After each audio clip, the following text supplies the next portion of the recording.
अपना एक टॉपिक बचा था प्रैक्टिकल वाइज जो था फिल्टर। मतलब फिल्टर में तुमको बताया तो सिर्फ थ्योरेटिकल के फिल्टर बेसिकली क्या होता है। फिल्टर का आंसर तुम क्या दोगे इंटरव्यू में। अगर इनकेस पूछता है व्हाट इज फिल्टर तो तुमको बोलना है कि ASP.NET की जो ASP.NET की जो रिक्वेस्ट प्रोसेसिंग होती है। रिक्वेस्ट प्रोसेसिंग का मतलब क्या हो गया कि क्लाइंट से रिक्वेस्ट बनती है और सर्वर पे जाती है, सर्वर से कोड एग्जीक्यूट करके वापस क्लाइंट से रिस्पॉन्स आता है। इसको पूरा रिक्वेस्ट लाइफ साइकिल बोलते हैं। तो MVC रिक्वेस्ट लाइफ साइकिल के अंदर अगर हम लोग को अपना कोई कस्टम लॉजिक ऐड करना है तो हम लोग फिल्टर का यूज करते हैं। तो बेसिकली 4 टाइप के फिल्टर्स होते हैं। तो इसको इंग्लिश में तुमको आंसर कैसे देना है? If you want to add custom logic inside MVC request processing, then we have to use filter. Filter या फिर ऐसा filter is used to add some custom logic inside MVC request processing. ये इतना answer तुमको देना रहेगा। Then उसका next question क्या रहेगा? नेक्स्ट क्वेश्चन रहेगा what are the types of filter के। फिल्टर कितने टाइप के हैं? तो 4 टाइप के फिल्टर है। एक्शन फिल्टर जो एक्शन से पहले और बाद में एग्जीक्यूट होता है। ऑथेंटिकेशन फिल्टर जो कंट्रोलर से पहले होता है कि इसको एग्जीक्यूशन देना है कि नहीं देना है। एक्सेप्शन फिल्टर अगर एक्सेप्शन आएगा तो वो फिल्टर एग्जीक्यूट होगा। और रिजल्ट फिल्टर जो एक्शन बनने के बाद रिजल्ट जो क्लाइंट को सेंड होने लगता है ना तो वो टाइम पे कुछ वो एग्जीक्यूट होता है। तो ये 4 तरीके के फिल्टर है। तो कौन कौन सा हो गया? Action filter, result filter, exception filter और ऑथेंटिकेशन फिल्टर। तो ये 4 टाइप के फिल्टर्स है अपने पास। ठीक है। नेक्स्ट क्वेश्चन उसका क्या रहेगा कि तुमने कभी खुद से कोई फिल्टर बनाए है? तो हम लोग खुद से फिल्टर बनाए नहीं थे लास्ट टाइम। ये सब चीज जो मैं बताया मैं पहले बता चुका था। अभी जो बताने जा रहा हूँ कि मेरे को खुद से फिल्टर बनाना है तो मैं फिल्टर कैसे बनाऊंगा, खुद से मेरा फिल्टर कैसे बनेगा। और तुमने प्रोजेक्ट में फिल्टर को कहाँ पे यूज किया है वो पूछते हैं। मतलब तुम्हारे प्रोजेक्ट में फिल्टर कहाँ पे यूज होता था। तो बोलने हैं कि बहुत सारे फिल्टर्स यूज होते थे बट मैंने एक फिल्टर बनाया था जो परफॉर्मेंस लॉग के लिए था। परफॉर्मेंस लॉग मतलब कौन सा एक्शन मेथड कितना टाइम लेगा एग्जीक्यूट होने के लिए। एक एक्शन मेथड एग्जीक्यूट हो तो जैसे फॉर एग्जांपल तुमको एक रिक्वायरमेंट है, एकदम रियल टाइम रिक्वायरमेंट है, तुम्हारा बहुत बड़ी इंटरप्राइज लेवल की एप्लीकेशन है। वो इंटरप्राइज लेवल के एप्लीकेशन के अंदर तुमको तुम्हारा लीड बोलता है कि एप्लीकेशन ना स्लो चल रही है। तो तुम्हारा नेक्स्ट क्वेश्चन क्या रहता है? कौन सा पेज स्लो चल रहा है? तो वो बोलता है नहीं, पेज वीज नहीं बोला है क्लाइंट ने, क्लाइंट बोल रहा है कि ओवरऑल एप्लीकेशन स्लो चल रही है। अब तुम्हारी एप्लीकेशन के अंदर लेट्स से 500 पेजेस है। वो 500 पेजेस के अंदर 500 कंट्रोलर्स है और बहुत सारे कंट्रोलर में बहुत सारे एक्शन मेथड है। अब तुम कैसे फाइंड करोगे कि कौन सा एक्शन मेथड कितना टाइम ले रहा है? कौन सा एक्शन मेथड जो है कैसे कितना टाइम ले रहा है, कहाँ पे टाइम कंजम्पशन हो रहा है, ये तो तुम फाइंड आउट नहीं कर पाओगे। और ये बहुत रियल टाइम सिनेरियो है। इसी के ऊपर मैं तुमको एक इंटरव्यू का और क्वेश्चन बता दूं जो बहुत इंपॉर्टेंट है। पहले भी बताया फिर से बता रहा हूँ क्योंकि बहुत इंपॉर्टेंट है। ऑलमोस्ट हर इंटरव्यू में पूछता है। तुमको बोल देगा कि एक पेज है, वो पेज लोड होने के लिए 5 मिनट लग रहा है। ठीक है, मतलब पेज स्लो है। So what will be the approach from your side to optimize that particular page? Question ये रहेगा कि you have a specific page and that page has a grid or any control जो भी बोलता है। So that page is taking 5 minutes to load. So what will be your approach? How can you investigate which part is taking time? पहले तो अपने को पता होना चाहिए ना कि कौन सा पार्ट टाइम ले रहा है, तब तो मैं जाकर उसको ऑप्टिमाइज करूंगा। फालतू को जो जो टाइम नहीं ले रहा उसको ही बैठ के कोड करके ऑप्टिमाइज कर रहा हूँ तो कोई मीनिंग नहीं। ऑप्टिमाइजेशन करने देखो बहुत सारे लोग क्या होते हैं, मतलब मैं भी ऑप्टिमाइजेशन पे बहुत काम किया तो मैं तो एज ए लीड काम करता था। तो हम लोग जब ऑप्टिमाइजेशन के लिए फॉर एग्जाम्पल मैं इनको दे दिया, नूरिनी को दे दिया कि ये तुमको पेज ऑप्टिमाइज करना है। तो ये लोग पहले क्या क्वेश्चन करता है कि नॉर्मल डेवलपर कि सर कौन सा पेज है कौन सा एक्शन है। तो वो लीड को ढूंढ के देना पड़ता है। तो मैं दे दिया कि ये कोड है टाइम ले रहा है, मतलब ये पूरा एक्शन मेथड है पूरा टाइम ले रहा है। तो डेवलपर क्या करता है उसको ना डेवलपर की नजर से देखना स्टार्ट करता है कहाँ पे लूप लगा होगा, कहाँ पे अननेसेसरी ऑब्जेक्ट क्रिएट होगा, उसकी वजह से टाइम लेता रहेगा। लेकिन ये नहीं करने का, ये एकदम रॉन्ग अप्रोच है। मतलब as a developer perspective that might be right but वो तुमको रिजल्ट नहीं देगा। मतलब तुम एक फॉर लूप ऑप्टिमाइज करते बैठे हो जो कुछ मिली सेकेंड्स लेगा और जिसको ऑप्टिमाइज करने के लिए तुम पूरा दिन वेस्ट कर दिया। तो रिजल्ट क्या निकला? वो पहले पहले 10 मिली सेकंड लेता था, अब 9 मिली सेकंड लेगा। लेकिन पेज तो 5 मिनट ले रहा था ना। मेरी बात समझे, इसको समझी मैं जो बात बोला। तो सबसे पहले तुमको ऑप्टिमाइजेशन में सबसे पहले कल्प्रिट को फाइंड करना। कल्प्रिट समझता है ना? हाँ, तो कल्प्रिट को फाइंड करना है। क्या बोलूं कल्प्रिट को? गुनहगार। तो सबसे पहले तुमको कल्प्रिट फाइंड करना है कि which part is actual culprit, जो है वो मतलब कौन किसकी वजह से हो रहा है। तो क्या कर लेगा, जैसे अभी तुम्हारे पास एक पेज पे वो 10 एक्शन है, एक क्रिएट का है, एक अपडेट का है, एक लोड का है। लोड में भी 5-6 फंक्शन कॉल है। तो अब तुमको पता नहीं चलेगा ना कि मतलब कहाँ पे वो ज्यादा टाइम ले रहे हैं। लोड में भी अगर बहुत सारी चेनिंग कॉल है तो पता नहीं चलता है कि कहाँ पे टाइम ले रहे हैं। तो हम लोग क्या करते हैं, फिल्टर बनाते हैं उसमें। फिल्टर में क्या करते हैं, फिल्टर का काम क्या है, कौन सा filter? Action filter. Action filter का काम क्या है? एक्शन फिल्टर का काम ये है कि वो एक्शन मेथड एग्जीक्यूट होने से पहले एग्जीक्यूट होता है और एक्शन मेथड एग्जीक्यूट हो जाने के बाद भी एग्जीक्यूट होता है। क्या बोल रहा हूँ? कंट्रोलर के अंदर एक्शन होते हैं, तो एक्शन मेथड एग्जीक्यूट होने से पहले और एक्शन मेथड एग्जीक्यूट होने के बाद, ये दोनों टाइम पे जो है वो एग्जीक्यूट होता है। तो हम लोग लॉजिक क्या लगाएंगे, तो एक्शन मेथड एग्जीक्यूट होने से पहले एक कोड लिखेंगे जो डेटाबेस में एक रिकॉर्ड डाल देगा और करंट टाइम भी स्टोर कर देगा उसके साथ। ठीक है। और एग्जीक्यूट होने के बाद फिर एक कोड लिखेंगे, जो रिकॉर्ड ऊपर डाले थे ना, वो रिकॉर्ड को जाके अपडेट करेंगे कि ये एंड टाइम क्या था। तो क्या होगा, कुछ ऐसा बनेगा लाइक ये तुम्हारा एक्सेल में, इसको समझाऊंगा तो समझेगा। तो तुम्हारा एक्शन मेथड एग्जीक्यूट होने से पहले तुम ऐसा एक रिकॉर्ड डालोगे, आईडी उसका 1 डाल दोगे। कौन सा एक्शन मेथड है वो तो समझ लो इंडेक्स एक्शन। कौन सा कंट्रोलर? Home controller. स्टार्ट कब हुआ, तो स्टार्ट हुआ लेट्स से 5/5/2024 टू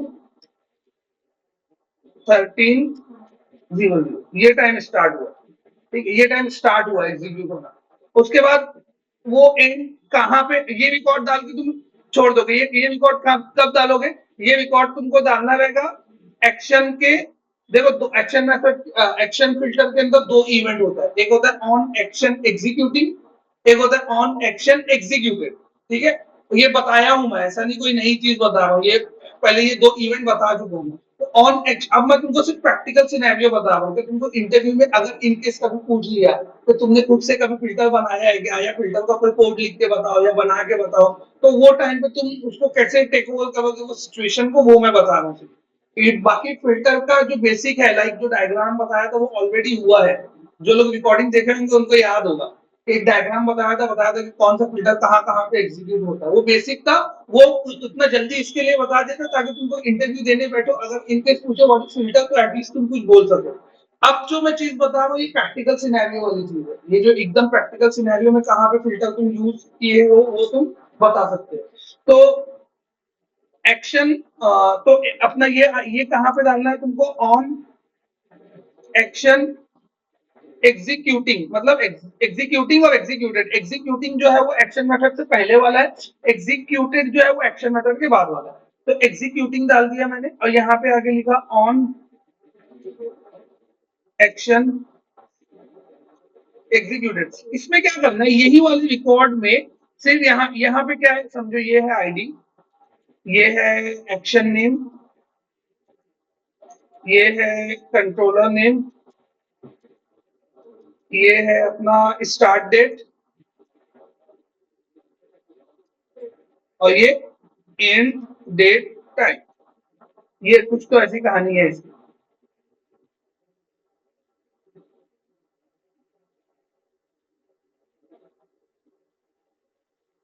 तो एंड डेट जब ये ऑन एक्शन एग्जीक्यूट होगा तो तब एंड डेट नहीं जाएगी, ब्लैंक जाएगी। और जब यहाँ पे पहुंचेगा तो इसमें सिर्फ ये डेट अपडेट हो जाएगी। यहाँ पे एंड डेट क्या है, तो एंड डेट समझो इसने 2/13 पे स्टार्ट किया और वही 5/5/2024 टू 15 पे एंड किया।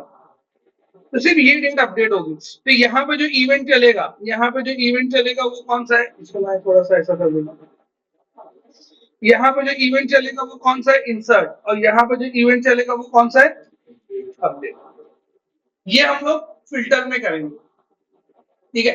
तो होगा कैसा, ये on action executing, on action executed होने के बाद ये पूरा रिकॉर्ड जो है वो अपडेट हो जाएगा, लाइक इंसर्ट यहाँ पे हुआ, फिर अपडेट हो गई, डेट भी अपडेट हो जाएगी, और कितना टाइम लगा वो हम लोग को फाइंड आउट करना है, तो हम लोग क्वेरी से फाइंड आउट करेंगे ये दोनों, ये टाइम में से ये टाइम को माइनस कर, वो हम लोग कर सकते हैं, ये टाइम में से ये टाइम को माइनस करेंगे, माइनस करने के बाद उसको डिसेंडिंग में सॉर्ट करेंगे, डिसेंडिंग में सॉर्ट करेंगे तो फर्स्ट कौन सा आ जाएगा, एक डिसेंडिंग में सॉर्ट करेंगे तो फर्स्ट कौन सा आएगा,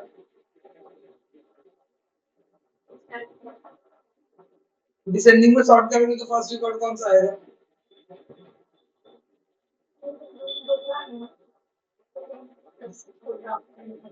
ओके, डिसेंडिंग में सॉर्ट करेंगे तो फर्स्ट कौन सा आएगा, क्या बोलूं, डिसेंडिंग में अगर मैं इसमें से इसको माइनस करके डिसेंडिंग में सॉर्ट किया तो फर्स्ट कौन सा आएगा, क्वेश्चन नहीं समझा, क्वेश्चन ही नहीं समझा,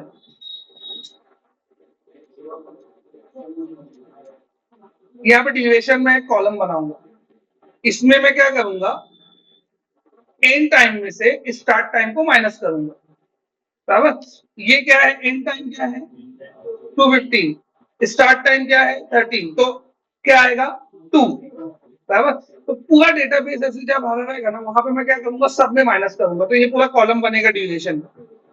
अब इसको मैं डिसेंडिंग में सॉर्ट करूंगा तो फर्स्ट कौन सा आएगा,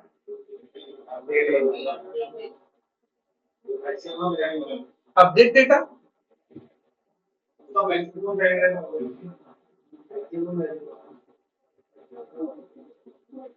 अभी भी नहीं समझा, पीछे हुजैफा,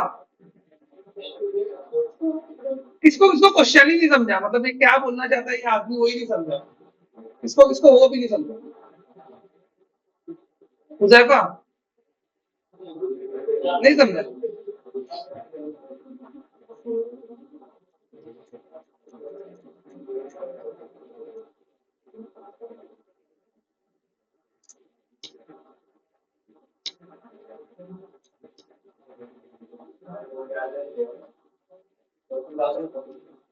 अरे जो भी लेगा लेने दो, अच्छा ये हो गया, हाँ सॉरी, गलती हो गई मालिक, मैं ध्यान नहीं दिया,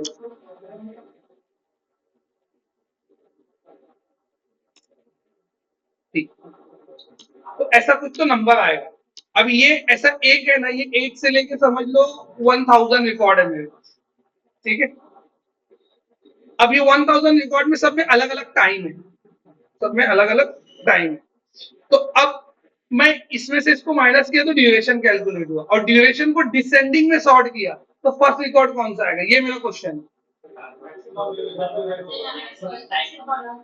एग्जैक्टली ये उसका आंसर था, क्या क्या बोलते हो तुम लोग, जो जो मतलब ये एकदम सिंपल लॉजिक है, ये कोई रॉकेट साइंस, जिसको समझ गया ना, मुझसे जानबूझ के नहीं पूछ रहा था, जैसे कि ये भाई को समझ गया था, क्या मुसद्दिक को समझ गया था, इफ्तिकार को समझ गया था, दो तीन लोग को समझ गया था, मैं देखा, लेकिन ये एकदम सिंपल लॉजिक है, तुम कोई भी वैल्यू को डिसेंडिंग में सॉर्ट करोगे तो सबसे ग्रेटेस्ट वैल्यू सबसे टॉप पे आ जाएगी, तो पता चल जाएगा ना सबसे ज्यादा ड्यूरेशन, सबसे ज्यादा टाइम वही ले रहा है, तो डायरेक्ट उसके ऊपर अटैक करेंगे कि इसमें क्या लिखा है, कि इसके अंदर ऐसा क्या लिखा है जो ये यही टाइम लेता रहेगा ना, कल्प्रिट फाइंड करने की बात है जो, तो कल्प्रिट तुम ऐसे फाइंड करोगे, तो कल्प्रिट फाइंड करने के लिए तुमको क्या बनाना पड़ेगा, फिल्टर, ये डेटा आएगा कहां से, ये जो डेटा है ये आएगा कहां से, ये कौन डालेगा, फिल्टर, तो कल्प्रिट फाइंड करने के लिए तुम क्या बनाओगे, फिल्टर, हो गया ना इंटरव्यू का आंसर, कि एक पेज था वो बहुत ज्यादा टाइम ले रहा था, उसके अंदर बहुत सारे एक्शन मेथड अलग अलग कॉल हो रहे थे,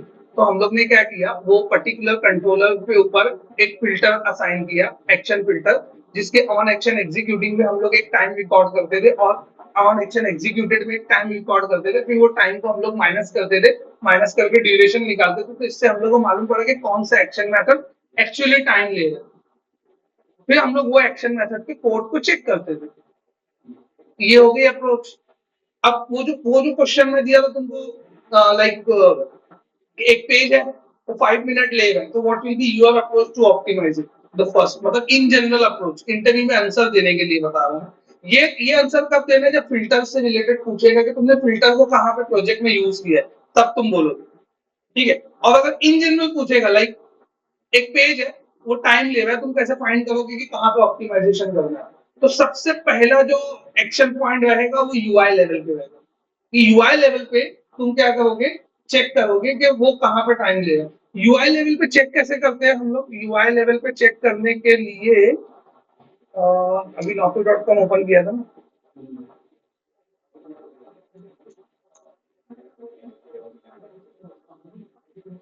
ये पेज है, ठीक है, ये कितना टाइम ले रहा है मेरे को पता करना है, ऐसा इंस्पेक्ट करने का। और यहाँ पे एक टैब है, देखो ये दिख रहा है, लाइट हाउस। तो सबसे पहले तुमको आंसर ये देना है कि first of all UI level पे कहाँ पे टाइम ले रहा है वो मैं चेक करूंगा। तो नेक्स्ट क्वेश्चन इंटरव्यू में करेगा कैसे चेक करोगे, तो बोलने का यूजिंग लाइट हाउस रिपोर्ट। तो लाइट हाउस रिपोर्ट यहाँ पे क्लिक करने का, अपने को कौन सी रिपोर्ट चाहिए, मोबाइल के लिए चाहिए कि डेस्कटॉप के लिए चाहिए, तो बोलना पहले मैं सेपरेट सेपरेट रिपोर्ट हम लोग निकालते हैं, मोबाइल के लिए भी डेस्कटॉप। ये एक्चुअल में ऑन जॉब जाके काम करने वाली चीज मैं बता रहा हूँ। ये सब चीज तुमको कब समझेगी, जब पीछे का पूरा बैकग्राउंड आएगा तब। मेरी बात दिमाग में बैठा लो कि खाली इतने से काम नहीं, क्योंकि रिपोर्ट आएगी तो उसको पढ़ेगा कौन? रिपोर्ट तो बनाने में एकदम फर्स्ट लेक्चर में भी सिखा सकता था नहीं। तो यहाँ पे रिपोर्ट का वो सिलेक्ट करने का मोड के मेरे को टाइम स्पेन चाहिए कि मेरे को स्नैपशॉट चाहिए, तो यहाँ पे अपने को लेना रहता है ये, ठीक है। टाइम स्पेन लेने का डेस्कटॉप, यूजुअली डेस्कटॉप के लिए होती है, मोबाइल के लिए हम लोग जो डॉटनेट डेवलपर्स नहीं करते वो लोग यूआई वाले चेक करेंगे, तो हम लोग को 99% डेस्कटॉप रिपोर्ट लगेगी, मोबाइल यूआई की नहीं लगती। कभी कभी कैसा होता है, ये क्यों होता है, कभी कभी कैसा होता है कि डेस्कटॉप पे एकदम फट से खुलती है साइट और मोबाइल में एकदम धीरे लोड होती है, और कभी कभी मोबाइल में एकदम फट से खुलती है और डेस्कटॉप पे धीरे लोड होती है। तो उसके लिए दोनों की लाइट हाउस रिपोर्ट भी अलग अलग बनती है, क्योंकि अलग अलग जेएस और अलग अलग सीएसएस लोड होती है, तो उसकी वजह से टाइम टेकन जो है पेज का वो चेंज हो जाता है, ठीक है। और ये जो पूरा पार्ट हम लोग पढ़ रहे हैं, ये पूरा पार्ट जो है परफॉर्मेंस ऑप्टिमाइजेशन से रिलेटेड ही है। तो ये जो मैं तुमको क्वेश्चन बताया, लाइक एक पेज इज टेकिंग टाइम, तो तुम कैसे ऑप्टिमाइज करोगे, तो तुमको पहले बोलना है कि पहले मैं यूआई लेवल पे चेक करूंगा। इंटरव्यू में पूछेगा यूआई पे तुम कैसे चेक करोगे कि कहाँ टाइम ले रहा है, तो बोलना यूजिंग लाइट हाउस रिपोर्ट। तो लाइट हाउस रिपोर्ट में स्टार्ट किया, स्टार्ट टाइम स्पेंड। तो ये क्या करेगा, ये पेज को रिफ्रेश मारेगा थोड़ी देर में।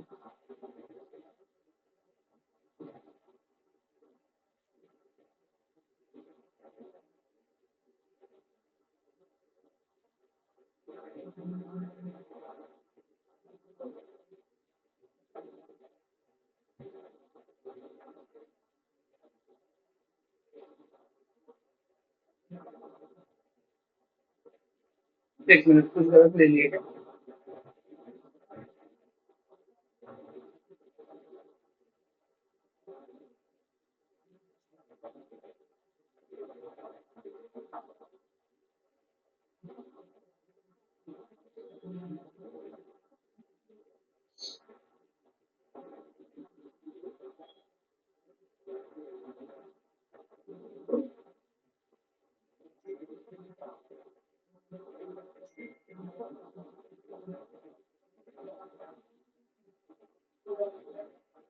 ये नेविगेशन सेलेक्ट करके डेस्कटॉप, हाँ इसमें आएगा।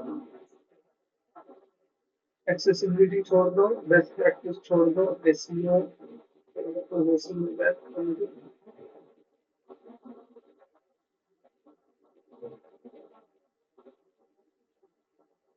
हाँ देखो अभी पेज रिफ्रेश किया है इसने, कुछ सेकंड। तो ये क्या करेगा, पेज रिफ्रेश करेगा, और जो जो पैरामीटर हम लोग सेलेक्ट किए ना, वो पैरामीटर पे वेबसाइट की यूआई लेवल पे चेक करेगा कहाँ पे कितना टाइम ले रहे हैं, और हर एक को एक इंडेक्स देगा। तो वो इंडेक्स का एक थ्रेशोल्ड वैल्यू सामने से क्लाइंट देता है कि लाइट हाउस रिपोर्ट में इंडेक्सिंग 60 चले जाना चाहिए, लाइट हाउस रिपोर्ट में इंडेक्सिंग 70 चले जाना चाहिए, 80 चले जाना चाहिए। 100 तो जाएगा नहीं कभी, बहुत रेयर चांस होता है कि 90 और 100 के आसपास से पहुंचे। इसका जा सकता है क्योंकि ये बड़ी कंपनी है, आईटी कंपनी है, और इन लोग की वेबसाइट अच्छी भी है, तो जा सकता है। यूजुअली नहीं जाता है, लेकिन अभी देखते हैं इसकी लाइट हाउस रिपोर्ट क्या आती है, तो अपने को समझ में आ जाएगा। देखो इसका भी कितना आया, 62 गया, मतलब ये बहुत बहुत बड़ी आईटी कंपनी है, बहुत वाइड यूज होने वाली वेबसाइट है, तो उसका 60 62 जा रहा है। तो 70-80 तक का उन लोग थ्रेशोल्ड देते हैं। 70 हम लोग पहुंचाए हैं, 70-85 तक पहुंचाए हम लोग, 87 भी गए, 85-87 तक हम लोग पहुंचाए हैं। उसके ऊपर जाना मुश्किल रहता है। मतलब मैं तुमको रिपोर्ट देखने से पहले इसके लिए बता दिया कि हम लोग एक प्रोडक्ट ऑप्टिमाइज किए तो उसमें 87 लेके गए, एक 80 लेके गए, तो जाता है बहुत मेहनत करने के बाद। तो यहाँ पे रिपोर्ट ये देखो नीचे दिखाएगा, ये भी दिखाता है कौन सा सेक्शन टाइम ले रहा है, कहाँ पे फर्स्ट कंटेंटफुल एकदम मस्त है इसका, लार्ज कंटेंटफुल, पेंटिंग भी अच्छी है। यहाँ पे क्या हो रहा है, टाइम ब्लॉकिंग, ये जो 113 मिली सेकेंड लगा है ना, तो ये ब्लॉकिंग की वजह से लग रहा है। मतलब एक एपीआई दूसरे एपीआई का वेट कर रही है, फिर वो डेटा लेके आ रही है, तो ये ब्लॉकिंग की वजह से लगा है। स्पीड इंडेक्स दे दिया है इसने यहाँ पे, मतलब ईच एंड एवरीथिंग दे देगा ये। एक और चीज आती है टेबल के फॉर्म में, वो ढूंढ रहा हूँ मैं, वो बताना है मेरे को, तो कहाँ है वो, क्या पता। अच्छा इसके अंदर है।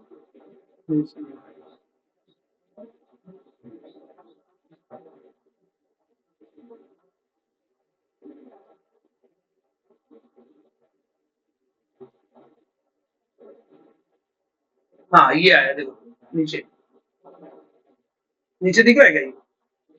यहाँ यहाँ इधर ये एक्चुअल में बताएगा तुमको कि कितना बाइट कंज्यूम कर रहा है, कौन ज्यादा टाइम ले रहा है। तो ये वाली कोई तो जेएस है जो यूआई लेवल पे टाइम लेगी। अब वो कौन सी जेएस है, वो जो भी होगी उनके प्रोजेक्ट में, समझे। तो अब वो जेएस को जाके यूआई लेवल पे ऑप्टिमाइज करेंगे।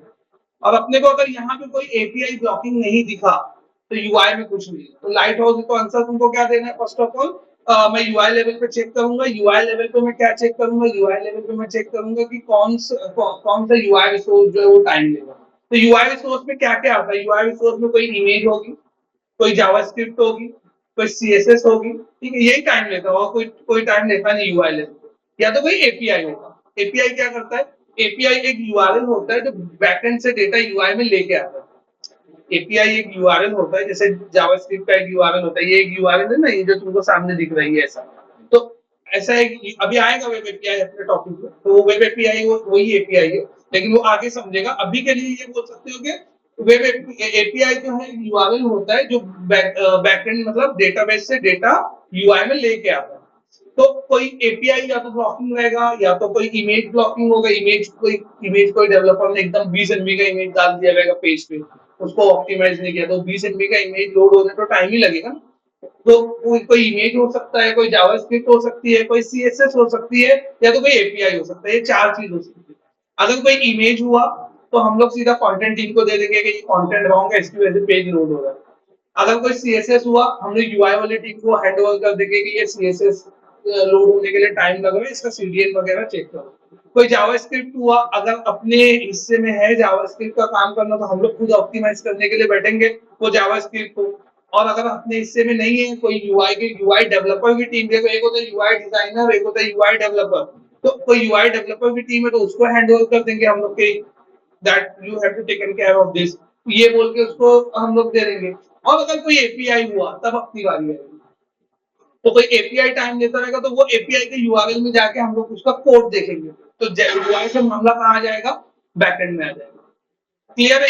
तो फर्स्ट ऑफ ऑल यूआई का हो गया, दूसरा क्या हो गया तुम्हारा, बैकएंड का हो गया। एक अर्जेंट कॉल।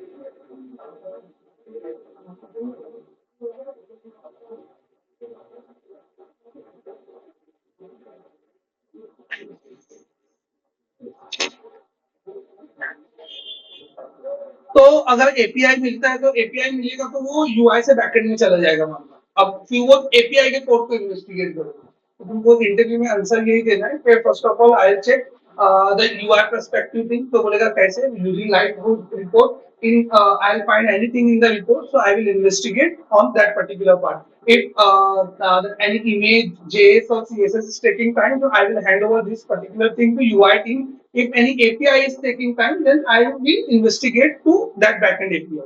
तो फिर API का मामला है, फिर आ गया तुम्हारा UI से बैकएंड API तुम इन्वेस्टिगेट करोगे कि API में वो जो API है वो कहाँ पे टाइम लेगा, तो उसमें तुम क्या कर सकते हो, उसके अंदर तुम ये कर सकते हो कि सीधा जो जैसे समझ लो वो API में 100 लाइन का कोड है फॉर एग्जाम्पल, सो 100 लाइन के कोड को 5 पार्ट में डिवाइड कर दो 20-20 लाइन में, और हर 20-20 लाइन पे क्या करो, टाइम स्टैम्प डालो, स्टार्ट टाइम एंड टाइम। तो ये कैसे वर्क करता है, ये समझो यहाँ पे आ जाता है,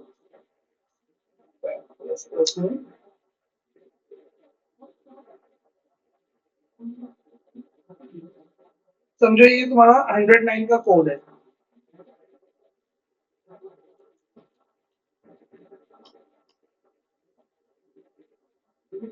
तो ये इसको ना चंक्स को 20 लाइन में डिवाइड कर दो। तो मैं क्या करता हूँ 10 लाइन का बताता हूँ, 10 लाइन को कैसे 100 लाइन करना है तुमको समझ में आ जाएगा, मैं 2-2 लाइन का बताऊंगा, फिर तुमको 100 लाइन तो 20 हो जाएगा, समझे ना कैलकुलेशन क्या बोलो, स्केलेबिलिटी कम कर रहा हूँ।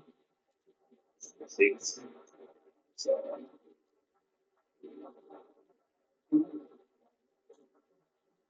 तो एवरी 20 लाइंस पे तुमको क्या करना है, एक टाइम स्टैम्प रिकॉर्ड करना है। तो कैसे करोगे, एक वेरिएबल ले लो, एक वेरिएबल लेके लिखो स्टार्ट टाइम, और वो स्टार्ट टाइम क्या रहेगा, डेट टाइम डॉट नाउ।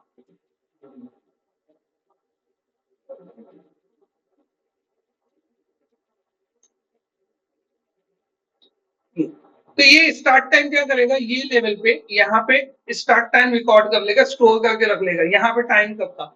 अब ये 20 लाइन कैलकुलेट होने के बाद हम लोग क्या करेंगे, एंड टाइम कैलकुलेट करेंगे, यहाँ पे भी लिखेंगे डेट टाइम डॉट नाउ, और जैसे ही एंड टाइम रिकॉर्ड हो जाएगा ना, तो इसको क्या करेंगे, एक लॉग में राइट कर देंगे या डेटाबेस में राइट कर देंगे या एक फाइल पे राइट कर देंगे। तो मैं समझ लो लॉग में राइट किया, लॉग डॉट,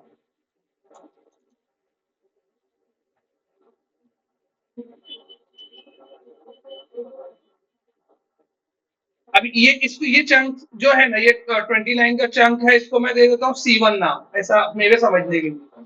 तो मैं लिखा,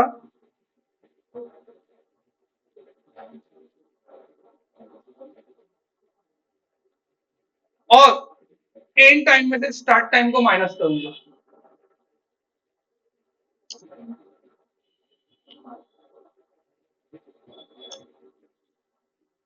और इसको माइनस करने के बाद इसको मिली सेकेंड में कन्वर्ट कर दूंगा।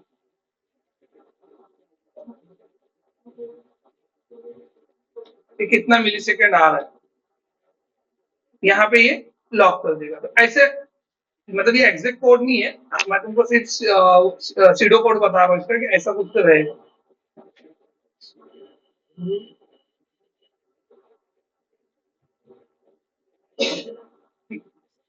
तो यहाँ पे क्या होगा, ये स्टार्ट टाइम रिकॉर्ड हुआ, ठीक है, स्टार्ट टाइम रिकॉर्ड होने के बाद ये एंड टाइम रिकॉर्ड हुआ, एंड टाइम रिकॉर्ड होने के बाद ये दोनों को माइनस करके मिली सेकेंड में यहाँ पे C1 में राइट कर दिया हम लोग।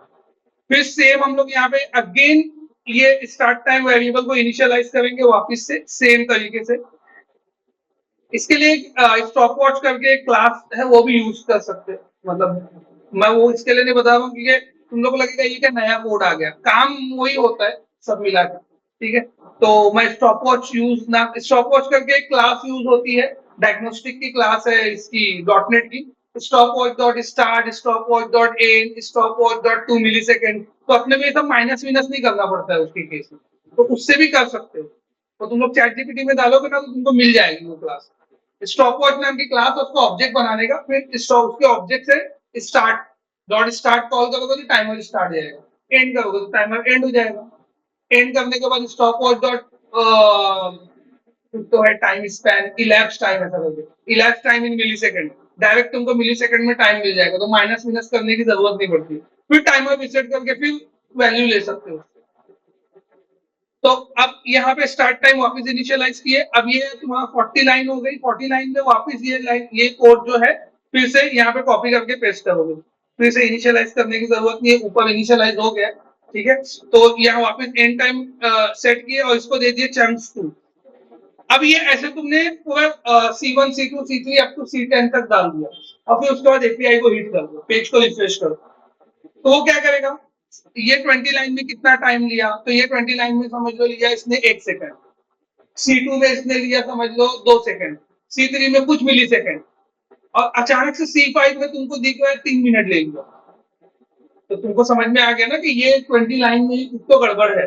अब वो 20 लाइन को इन्वेस्टिगेट करो, तो वो 20 लाइन में लिखा क्या है, ऐसा क्या लिखा, अगर वो 20 लाइन में कोई डेटाबेस कॉल है, कोई स्टोर प्रोसीजर कॉल हो रहा है, तो देखो वो स्टोर प्रोसीजर टाइम लेता रहेगा, फिर मामला बैकएंड से कहा चला जाएगा, डेटाबेस।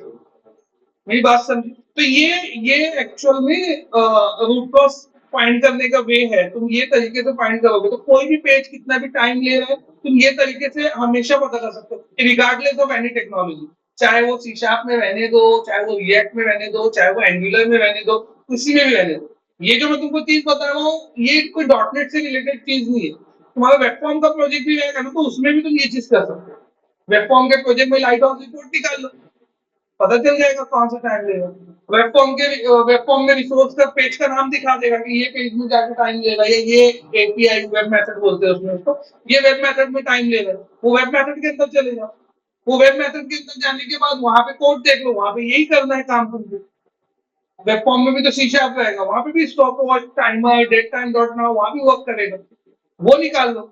फिर चाहे प्रोजेक्ट कोई सा भी रहे, कोई भी डेटाबेस में स्टोर प्रोसीजर रहेगा, चाहे ऑरेकल हो, चाहे पीजीए पोस्टग्रेस एसक्यूएल हो, चाहे माइस्क्यूएल हो, स्टोर प्रोसीजर लिखा है तो वो स्टोर प्रोसीजर को इन्वेस्टिगेट करो। मेरी बात समझिएगा, तो ये रिगार्डलेस ऑफ टेक्नोलॉजी है, इन जनरल चीज है जो तुमको इंटरव्यू में भी पूछता है सिनेरियो बेस्ड क्वेश्चन के अंदर, और तुमको यही चीज जो है लाइक ऑन जॉब जाने के बाद तुमको ढूंढना भी पड़ेगा यही तरीके से, इनके साथ ऑप्टिमाइजेशन मिलता है तो, क्योंकि 90% जो प्रोजेक्ट्स है, जो कंप्लीटेड प्रोजेक्ट्स है, वो सपोर्ट फेज में होते हैं, सपोर्ट फेज में जब होते हैं, जब कोई सीआर नहीं आता है, मतलब कोई चेंज रिक्वेस्ट नहीं आती है, तो डेवलपर क्या करेगा वो टाइम, सपोर्ट वाला तो अपना सपोर्ट कर रहा है ना, तो डेवलपर को लगाते हैं ऑप्टिमाइजेशन कि ये चीज टाइम ले रही है, वो चीज टाइम ले रही है, ये चीज देखो, क्योंकि बहुत सारा लो प्रायोरिटी काम जो होता है वो ये लोग क्या करते हैं, लो प्रायोरिटी बकेट में डाल के छोड़ देते हैं कि जब तक हाई प्रायोरिटी इश्यूज चल रहे तो इसको छेड़ेंगे नहीं, एक बार इसका रिलीज चले जाएगा तो आराम से बैठ के उस पर काम करेंगे, तो वो जो बकेट होते हैं ना, वो बकेट में 90% काम जो होता है ऑप्टिमाइजेशन का होता है, या तो ऑप्टिमाइजेशन का रहेगा, या तो कोड रिफैक्टरिंग का रहेगा,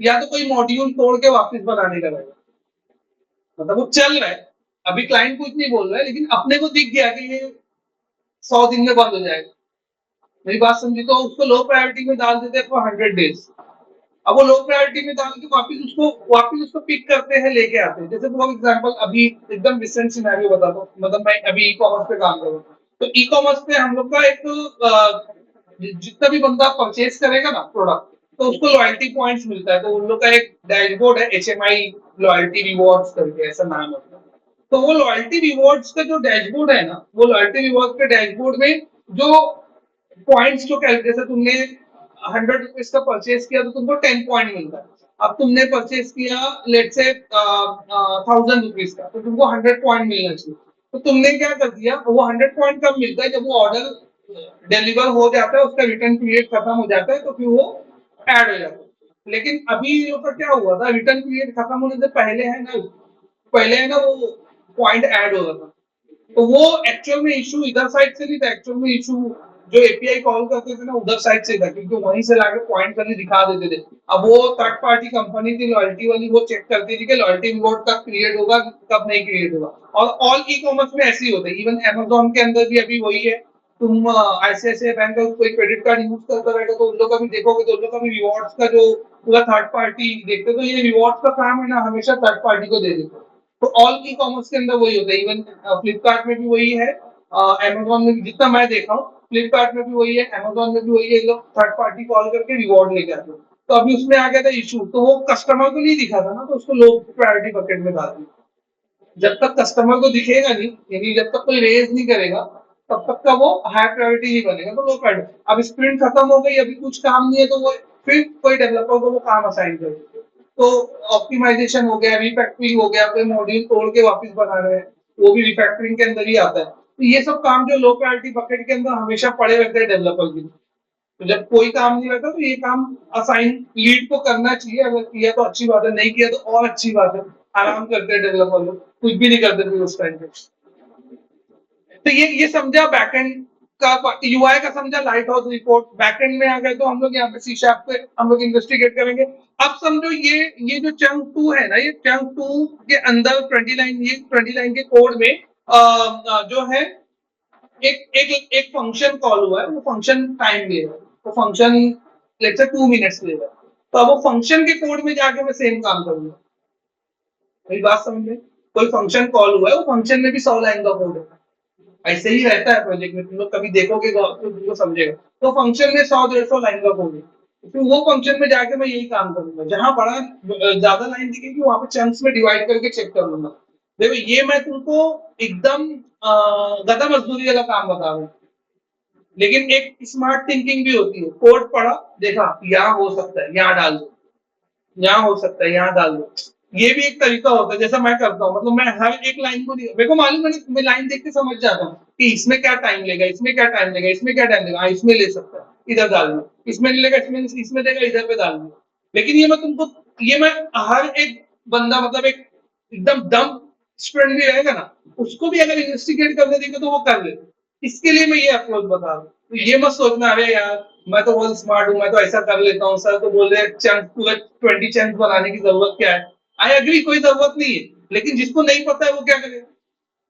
जिसको समझ ही नहीं रहा है कोड के कौन से चंक्स में क्या हो सकता है, तो उस टाइम पे तुम क्या करोगे? तो बेटर ये है यही अप्रोच के साथ जाने का स्टार्टिंग लेवल पे।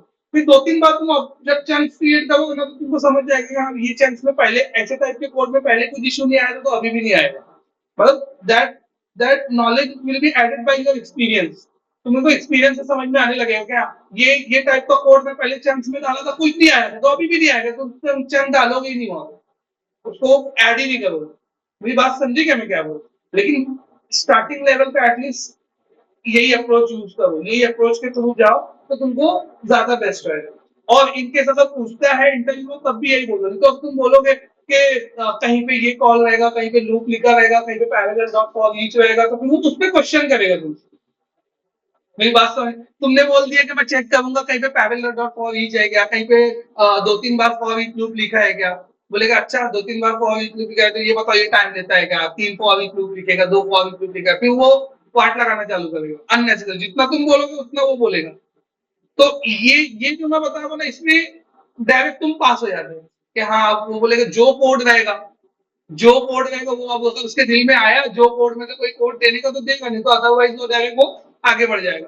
90% चांसेस है कि वो आगे बढ़ जाएगा, क्योंकि उनको क्या सुनना रहता है, उनको ये भी बता दो उनको सुनना क्या रहता है। मतलब एक इंडिया में क्या फेमस है, उनको ताजमहल सुनना है, तो अपने को उनका ताजमहल कौन सा है? उनका ताजमहल ये है कि लाइक तुम एसपी लेवल पे कैसे ऑप्टिमाइज करोगे, मतलब स्टोर प्रोसीजर में कैसे ऑप्टिमाइज करोगे। उनको सी शार्प में ऑप्टिमाइजेशन पे कोई लेना देना नहीं। तुम कभी भी इंटरव्यू में कभी भी बैठोगे तो तुम ये चीज को नोट करोगे, सी शार्प में कोई ऑप्टिमाइजेशन नहीं पूछता है। मैं पूछता हूँ लेकिन इंटरव्यू में सी शार्प में भी ऑप्टिमाइजेशन पूछता हूँ कि सी शार्प में अगर ऐसा लिखा तो क्या होगा, वैसा लिखा तो क्या होगा। लूप के अंदर जाके कोई वेरिएबल बना रहा हूँ मैं, लिस्ट को डिस्ट्रॉय नहीं कर रहा हूँ मैं, ऑब्जेक्ट ज्यादा फिल हो जा रहा है, मल्टीपल फॉर लूप लिखा हूं मैं, वहां पे मैं उसको कैसे हैंडल करूंगा। लिंक क्यू फास्ट है कि फॉर ईच लूप फास्ट है, मतलब ऐसे क्वेश्चन। तो लेकिन ज्यादातर लोग नहीं करते ये क्वेश्चन, बहुत रेयर क्वेश्चन मिलेंगे तुमको ऐसे, मतलब जो कोई बहुत ज्यादा ऑप्टिमाइजेशन पे काम किया रहेगा तो कभी कर दिया तो कर दिया, नहीं तो यूजुअली नहीं होते। उनको क्या सुनना होता है, उनको सुनना होता है कि डेटाबेस में कैसे ऑप्टिमाइज करेगा। तो यहाँ से बात जब डेटाबेस पे जाती है, समझो तो एक चंक से 5 मिनट लेगा, तुम देखे एक एसपी कॉल हो रहा है, वो एसपी ही 3 मिनट लेगा, वो एसपी 3 मिनट लेगा, तो 2 मिनट तो सी शार्प का है ना। 3 मिनट एसपी का ऑप्टिमाइज करके 10 सेकंड लेके आ भी गया, तब भी वो 2 मिनट 10 सेकंड ही रहेगा। तो सी शार्प लेवल पे भी ऑप्टिमाइजेशन लगता है, लेकिन उसको लोग इग्नोर करते हैं। इंटरव्यू लेवल पे उसको तुम भी इग्नोर करोगे तो चलेगा, तो आगे चल के तुमको समझ में आएगा। तो अब आ गई डेटाबेस से बात। तो पहले मैं यूआई बता दिया, यूआई से एपीआई पे आ गए, एपीआई से हम लोग कोड चंक्स पे आ गए, कोड चंक्स में हम लोग को मिला के कोई एसपी है जो टाइम ले रहा है, तो हम लोग अब चले गए डेटाबेस साइड में। डेटाबेस साइड में जाने के बाद क्या करूंगा मैं, डेटाबेस साइड में जाने के बाद मैं वो स्टोर प्रोसीजर ओपन करूंगा। वो स्टोर प्रोसीजर ओपन करने के बाद में एसक्यूएल प्रोफाइलर चालू करूंगा। मेरे पास एसक्यूएल प्रोफाइलर है नहीं, इसके लिए मैं यूआई नहीं बता पाऊंगा, लेकिन वो बहुत इजी चीज है। तुम एक छोटा सा वीडियो भी यूट्यूब पे देखोगे, लगे तो मैं ही शेयर कर दूंगा, 2 से 3 मिनट का वीडियो।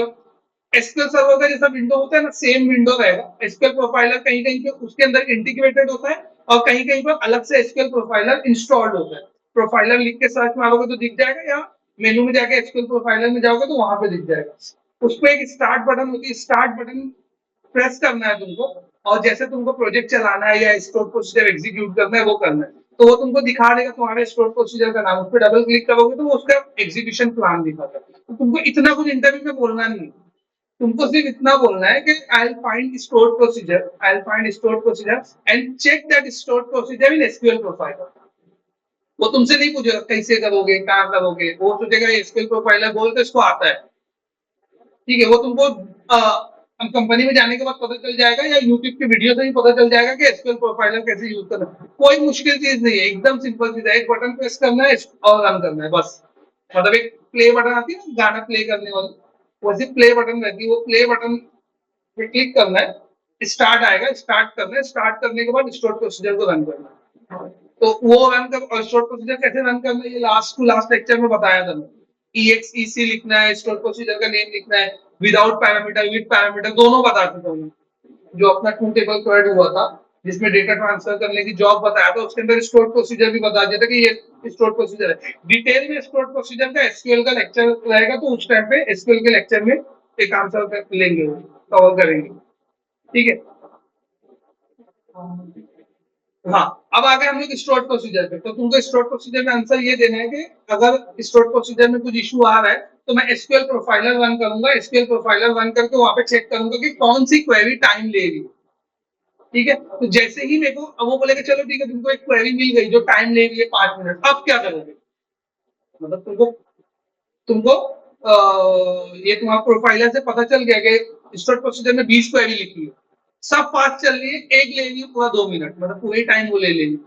तो अब उसको क्या, उसके लिए क्या करोगे? तो उसके लिए नेक्स्ट अप्रोच क्या आएगी? उसके लिए नेक्स्ट अप्रोच आएगी कि वो पर्टिकुलर जो वो क्वेरी के जो डिपेंडेंट टेबल्स है, मतलब जहां से डेटा लेके आती है, हर क्वेरी में एक एक डिपेंडेंट टेबल्स होते हैं ना, तो वो क्वेरी की जो डिपेंडेंट टेबल्स है उसमें चेक करूंगा, इंडेक्स लगा होगी, इंडेक्स उसके अंदर है कि नहीं। क्योंकि इंडेक्स ही वो चीज है जो तुम्हारी क्वेरी के परफॉर्मेंस को बूस्ट करती है। जैसे फॉर एग्जांपल तुम्हारे पास एक टेबल है, ठीक है, वो टेबल के अंदर तुम्हारे पास 10 मिलियन रिकॉर्ड है, 10 मिलियन रिकॉर्ड, उसमें कोई इंडेक्स नहीं लगा, तुम उसको select star from table name करोगे तो एसक्यूएल क्या करेगा, अपने हिसाब से उसको सॉर्ट करेगा, सर्च करेगा और डेटा लेके आएगा, और तुमको 10 मिलियन दिखाने का ट्राई करेगा।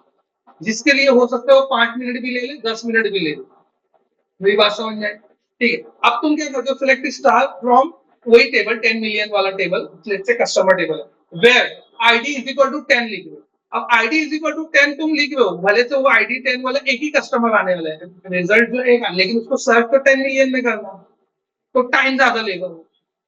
तो अगर इसको मैं सॉर्ट करके रख दूं, इसको अगर मैं सॉर्ट करके रख दूं, सॉर्ट सॉर्ट समझते हैं ना, मतलब लाइन से लगा के रख दूं, कस्टमर आईडी 1 पहले, फिर 2, फिर 3, फिर 4, फिर 5, फिर 6, ऐसा सॉर्ट करके रख दूंगा। तो उस टाइम पे क्या होगा, उस टाइम पे अगर मैं लिखता हूँ कस्टमर आईडी 1000, तो ये डेटा का इससे पहले शायद बताया था मैं कि वो पहले पूरे डेटा को हाफ में डिवाइड करेगा। फिर मतलब जैसे 100 रिकॉर्ड है तो पहले क्या करेगा, उसको 50-50 के 2 चंक्स बनाएगा, फिर वो 50 के बैच के अंदर चेक करेगा, ये 50 में भी हाफ करेगा, फिर कहाँ लाइस करता है, फिर उसको हाफ करेगा, फिर उसको हाफ करेगा, फिर उसका हाफ करेगा। तो ये कैसे करता है, ये इंडेक्स की वजह से करता है। मैं बताया था कि ये तुम्हारा इंडेक्स की वजह से होता है, इंडेक्स की वजह से तुम्हारा फास्ट सर्च फास्ट हो जाएगा। तो इंस्टेड ऑफ 10 मिलियन डेटा के वो हो सकता है कि 20-30 रिकॉर्ड ही सर्च करके तुम्हारा डेटा लेके आगे तुमको दिखा। तो 10 मिलियन में ज्यादा टाइम लगा था, 5 मिनट लग रहा था, इसमें मिली सेकेंड्स लगेगा, तो ऑटोमेटिक तुम्हारी क्वेरी का परफॉर्मेंस क्या हो जाता है, बूस्ट हो जाता है। अभी ये तो बता दिया, अब यहाँ पे आपकी एक एडवांस वाली बात, तो तुम याद भी रखोगे तो चलेगा, नहीं भी याद रखोगे तो भी चलेगा, लेकिन ये इंटरव्यू में कोई पूछा तो ठीक है। मैं इंडेक्स लगा दिया, इंडेक्स लगाने के बाद मैं लाइक ऑपरेटर यूज किया, इंडेक्स में लगा दिया। अब मैं उसके बाद लाइक ऑपरेटर पता है सबको, लाइक एसक्यूएल में लाइक,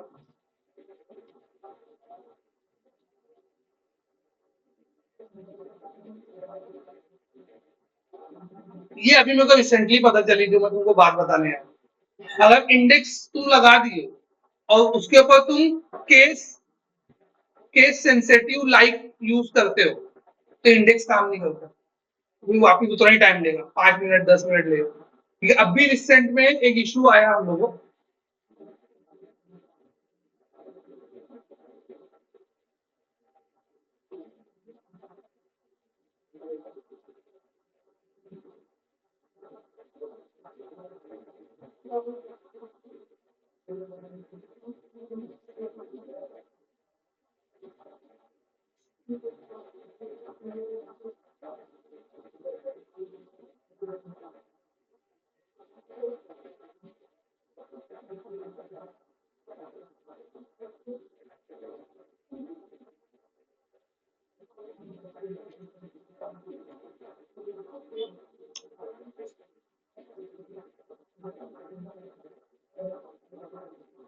तो लेट्स से मेरे को ये इसके अंदर से जितना नाम एफ से स्टार्ट होता है ना वो निकालना है, तो मैं क्वेरी कैसे लिखूंगा?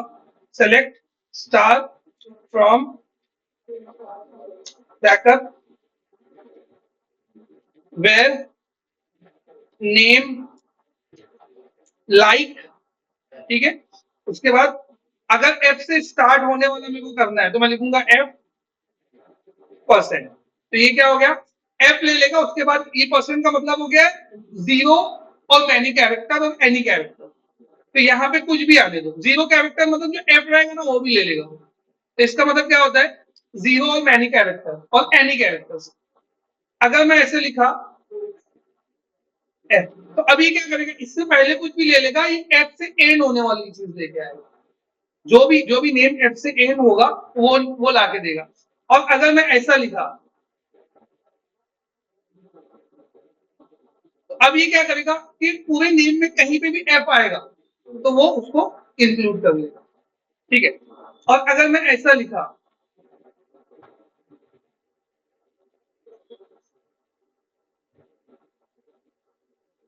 तीन वाला है नहीं,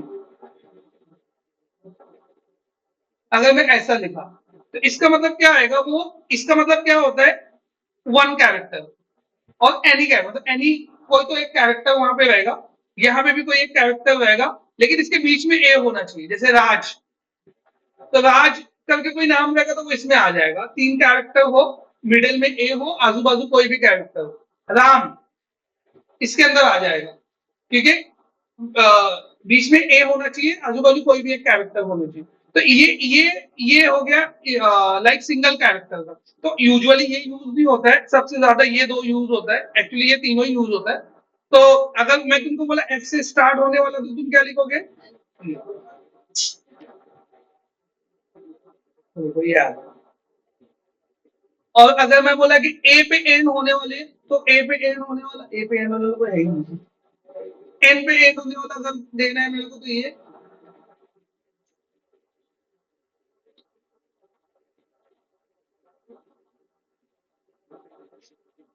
ठीक है। तो ये हम लोग कर सकते हैं। अब ये लाइक ऑपरेटर की मैं बात कर रहा हूँ, ठीक है। वापिस हम लोग अपने टॉपिक पे आ जाते हैं। ये लाइक ऑपरेटर होता है। टॉपिक ये था कि मैं इंडेक्स लगा दिया, इंडेक्स से परफॉर्मेंस बूस्ट हो गया, ठीक है। अब मैं क्या कर दिया, कोई एक दूसरा कॉलम है जो कि न्यूमेरिक, जो कि कैरेक्टर वाला कॉलम है, उसके ऊपर मैं लाइक अप्लाई करता हूँ, केस इनसेंसिटिव लाइक अप्लाई करता हूँ। तो क्या करेगा पता है? वो इंडेक्स, मतलब फिर इंडेक्स को वर्क नहीं करेगा, मतलब फिर वो वापस से उतना ही टाइम लेने स्टार्ट कर देगा। तो इसके लिए क्या करना पड़ता है? इसके लिए तुमको कॉन्फ़िगरेशन करनी पड़ती है रेगुलर एक्सप्रेशन। तो रेगुलर एक्सप्रेशन के थ्रू हम लोग फिर डेटा सॉर्ट करते हैं। तो लाइक ऑपरेटर विद इंडेक्स जो है वो दोनों नहीं चलते हैं, लेकिन लाइक कौन सा? केस इनसेंसिटिव लाइक, केस मतलब जिसमें कैपिटल लिखो स्मॉल लिखो, तो वो कोई फर्क नहीं है, वो सर्च करके लाएगा, ठीक है। उसके लिए अलग सिंटैक्स है केस इनसेंसिटिव का, लेकिन वो मैं नहीं जा रहा हूँ। देखिए टॉपिक खाली मैं बता दिया, क्योंकि ये अभी रिसेंटली मेरे को ही पता चला कि ऐसा कुछ तो होता है। तो उसका solution regular expression, regular expression से हम लोग कर सकते हैं, रेगुलर एक्सप्रेशन से होता है। और एसक्यूएल में तो ये केस सिर्फ केस इनसेंसिटिव की है, और पोस्टग्रेस एसक्यूएल में ये दोनों है, केस सेंसिटिव केस इनसेंसिटिव, दोनों में इंडेक्स वर्क नहीं करता, वहां पे रेगुलर एक्सप्रेशन ही यूज करना पड़ेगा। कोई है क्या पोस्टग्रेस एसक्यूएल पे काम कर रहा है किसी का? बैकएंड पीजीएसक्यूएल कोई नहीं?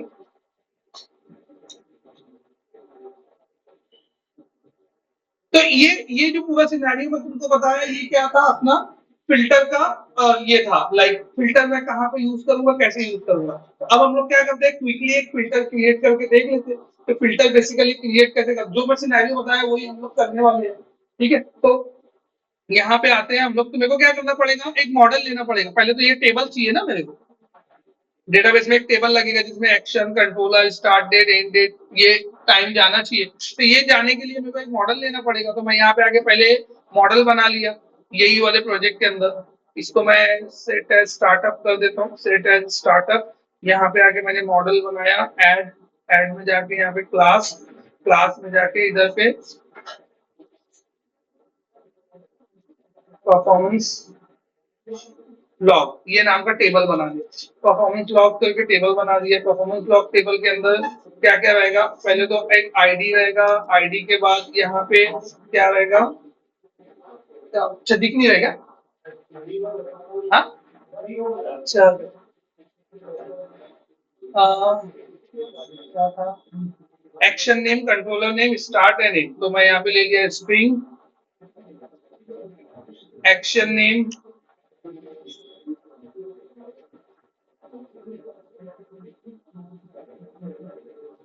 Controller name,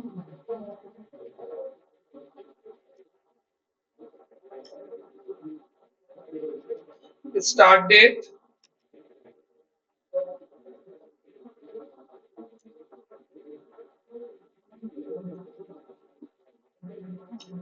start date, end date. End date के आगे मैं यहाँ पे देखो क्या लगा रहा हूँ, एंड डेट के आगे मैं यहाँ पे लगा रहा हूँ क्वेश्चन मार्क। अब जिससे पूछूंगा वही जवाब देगा। क्या है क्वेश्चन मार्क का मतलब, जाकिर ये इधर, ये बताया हूँ मैं, मेरे को याद है कब बताया हूँ मैं, वो भी बता दूंगा, लेकिन अभी फिलहाल बताओ। हुजैफा क्या मतलब है क्वेश्चन मार्क का, ऑप्शनल रहेगा। क्वेश्चन मार्क लगाने से एंटिटी फ्रेमवर्क के लेवल पे ये ऑप्शनल हो जाता है, लेकिन एक्चुअल में क्वेश्चन मार्क का मतलब ये है कि ये टाइप न लेबल है।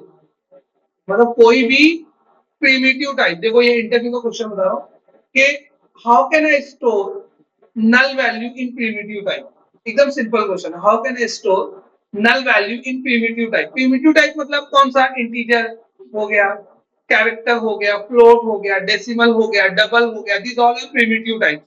अब ये प्रीमिटिव के बेस पे डिराइव टाइप बनी है। तो डिराइव टाइप के अंदर क्या आ गया, तुम्हारा स्ट्रिंग हो गया, कैरेक्टर से मिलके बना हुआ है, बहुत सारी टाइप है। तुम्हारा कोई ऑब्जेक्ट हो गया, तो वो तो डायरेक्ट ही नल होता है। स्ट्रिंग डायरेक्ट ऑल ऑब्जेक्ट्स है वो बाय डिफॉल्ट नल सपोर्ट करते हैं। लेकिन अगर मेरे को प्रिमिटिव टाइप के अंदर, मतलब या तो प्रिमिटिव टाइप या तो स्ट्रक्ट टाइप। अब ये जो डेट टाइप है ना, ये स्ट्रक्ट टाइप के अंदर आता है। देखो नीचे अभी वही दिख रहा है, प्रिमिटिव टाइप या स्ट्रक्ट टाइप, मतलब क्लास के अलावा जितने हैं उसके अंदर भी तुमको अगर नल डालना है तो तुम कैसे डालोगे। तो अगर मैं यहीं पे लिख के बता देता हूँ, अगर मैं ऐसा लिखूं इन आई इज इक्वल टू 0, तो ये तो वर्क करेगा, कोई इशू नहीं है। आई इंटीजर है, 0 उसमें स्टोर किया होगा। लेकिन अगर मैं बोलूं मेरे को आई के अंदर नल डालना है, तब ये वर्क नहीं करेगा। तो क्या बोल रहा है वो, एरर पढ़ोगे तो ऑटोमेटिक समझ में आ जाएगा। Can not convert null to int, जो नल है ना उसको इंट में कन्वर्ट नहीं कर सकते। क्यों, क्योंकि इंटीजर जो है वो नॉन नलेबल वैल्यू टाइप है। मतलब वैल्यू टाइप या प्रीमिटिव टाइप, तो प्रीमिटिव टाइप में तुम नहीं स्टोर कर सकते हो, वो नॉन नलेबल है। तो फिर क्या करना पड़ेगा, नॉन नलेबल को नलेबल बनाने के लिए यहाँ पे क्वेश्चन मार्क लगा देने का। अब एरर चला गया। तो how can I maintain nullable types for primitive type using question mark. अगर वो बोलता है how can I store null value in primitive type using question mark, तो ये टाइप को मैं क्या कर दिया, नलेबल बना दिया। नलेबल बनाने का मतलब क्या हो गया कि अब इसको तुम स्किप कर सकते हो। मतलब अब इसमें तुम null, null is nothing but your missing value, null is nothing but your missing value. तो वो मिसिंग वैल्यूज जो है तुम्हारी, जो भी तुम्हारी वैल्यू स्किप तुम कर रहे हो, वो तुम अब प्रिमिटिव में कर सकते हो। प्रिमिटिव में खास चीज क्या होती है, अगर तुम उसको कोई वैल्यू नहीं दोगे तो वो डिफॉल्ट वैल्यू ले लो। बराबर, ये चीज बोला था।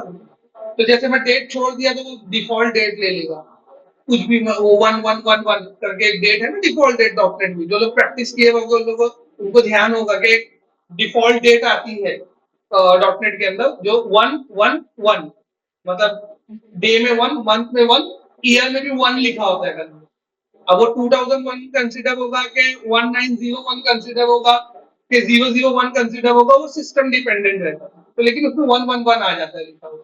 ठीक है, तो ये जो मैं तुमको बता रहा हूँ, लाइक जो नलेबल बनाने का, ये कब काम आता है? जब डिफॉल्ट वैल्यू तुम चाहते हो कि डिफॉल्ट वैल्यू ना आए। सीधी सीधी बात, अगर मैं सिनेरियो बेस्ड बात करूं कि अगर मैं ऐसा क्वेश्चन पूछूं कि मैं एक एंटिटी फ्रेमवर्क में एक मॉडल बनाया, ये बहुत इंपॉर्टेंट क्वेश्चन है, बहुत एंटिटी फ्रेमवर्क में एक मॉडल बनाया, उसके अंदर एक इंटीजर वेरिएबल लिया, एज। एज ऐसा लेते नहीं है लेकिन मैंने ले लिया, इन एज करके वेरिएबल ले लिया। अब मैं एज को में कोई वैल्यू नहीं डालता हूं ना, तो एज 0 दिखाता हूं। क्यों? क्योंकि वो इंटीजर है, उसकी डिफॉल्ट वैल्यू 0 है। तो क्वेश्चन यहाँ पे ये है कि how can I prevent to store default value inside edge? तो लोग बोलते हैं कैसा सिनेरियो बेस्ड क्वेश्चन है ये, तो साथ साथ बताए नहीं। कुछ नहीं है उसका आंसर, खाली तुमको नलेबल कर देना, नलेबल करोगे डिफॉल्ट वैल्यू नहीं नहीं। तो कोई भी सिनेरियो में जब डिफॉल्ट वैल्यू आके स्टोर होते रहेगी खुद से और तुमको उसको रोकना है, तो नलेबल बना दो। अब अभी मेरे केस में मैं आ जाता हूँ यहाँ पे क्या होगा, अगर मैं ये नहीं लूंगा तो यहाँ पे क्या होगा? ये एंड डेट को 111 से अपडेट करने का ट्राई करेगा, और अपने को क्या रखना है? इंसर्ट के टाइम पे एंड डेट खाली। मेरी बात समझ में? अपने को उसको रखना है एम्प्टी, नल। तो मैं बोला कि अब हम लोग इसको स्किप कर सकते हैं, तो अदरवाइज उसमें वैल्यू खुद से आ जाती है 111। अब 111 डॉटनेट में सपोर्ट करता है लेकिन एसक्यूएल में सपोर्ट नहीं करता है, तो वो आउट ऑफ बाउंड वाला एक्सेप्शन देता है। मतलब 111 जो डेट है वो डॉटनेट में डेट बन जाती है, लेकिन वही चीज तुम एसक्यूएल सर्वर में डालोगे ना, तो यहाँ से तो पास हो जाएगा वैलिडेशन डॉटनेट के लेवल से, मतलब यूआई बैकएंड से पास हो जाएगा। डेटाबेस में जब इंसर्ट करने लगेगा बोलेगा 111 वैलिड डेट है ही नहीं, ये तो आउट ऑफ रेंज वाली डेट है। क्योंकि एसक्यूएल में जो मिनिमम मिनिमम सबसे छोटी डेट है वो 1800 वाली है, वहां से 111 1800 वहां से स्टार्ट होती है एसक्यूएल सर्वर। उसको तुम बढ़ा सकते हो, उसकी एक कॉन्फ़िगरेशन है, वो तुम डेटाबेस लेवल पे जाके बढ़ा सकते हो, लेकिन क्या जरूरत है उतना वो करने की? कोई मीनिंग नहीं है उसकी। मेरी बात समझी क्या मैं क्या बोल? तो वो सेटिंग जो है बाय डिफॉल्ट जो है 1800 वाली है, तो 1800 में फिट नहीं होता है। तो बोलता है तो ये 10001 वाली है, और हम मेरी मिनिमम डेट कौन सी है? 1800 वाली है, तो वो वैल्यू एक्सेप्ट नहीं करता और एसक्यूएल साइड से एक्सेप्शन आता है, और हम लोग उसको ढूंढते रहते हैं एसक्यूएल में जाके कि कहाँ पे एरर है। लेकिन प्रॉब्लम कहाँ रहता है उसका? सी शार्प में। तो ये डेट टाइम के आगे मैं यहाँ पे ये लगा दिया, तो ये क्या हो गया? ऑप्शनल हो गया। तो ये मेरा मॉडल बन गया। मॉडल बनने के बाद हम लोग क्या करते हैं? मैं ये क्या कर रहा हूँ, मेरे को एक टेबल बनाना है। मेरे को एक टेबल बनाना है जिसमें मैं आगे एक्शन फिल्टर से वैल्यू डालूंगा। तो फिलहाल पहले टेबल बनाने का काम करूँ। तो टेबल में यहाँ पे क्या किया, मैं इधर पे आ गया अपना ईएफ में आ गया, कंटेक्स्ट में आ गया। कंटेक्स्ट में जाने के बाद यहाँ पे सेम जो मेरा मॉडल है उसको कॉपी करके,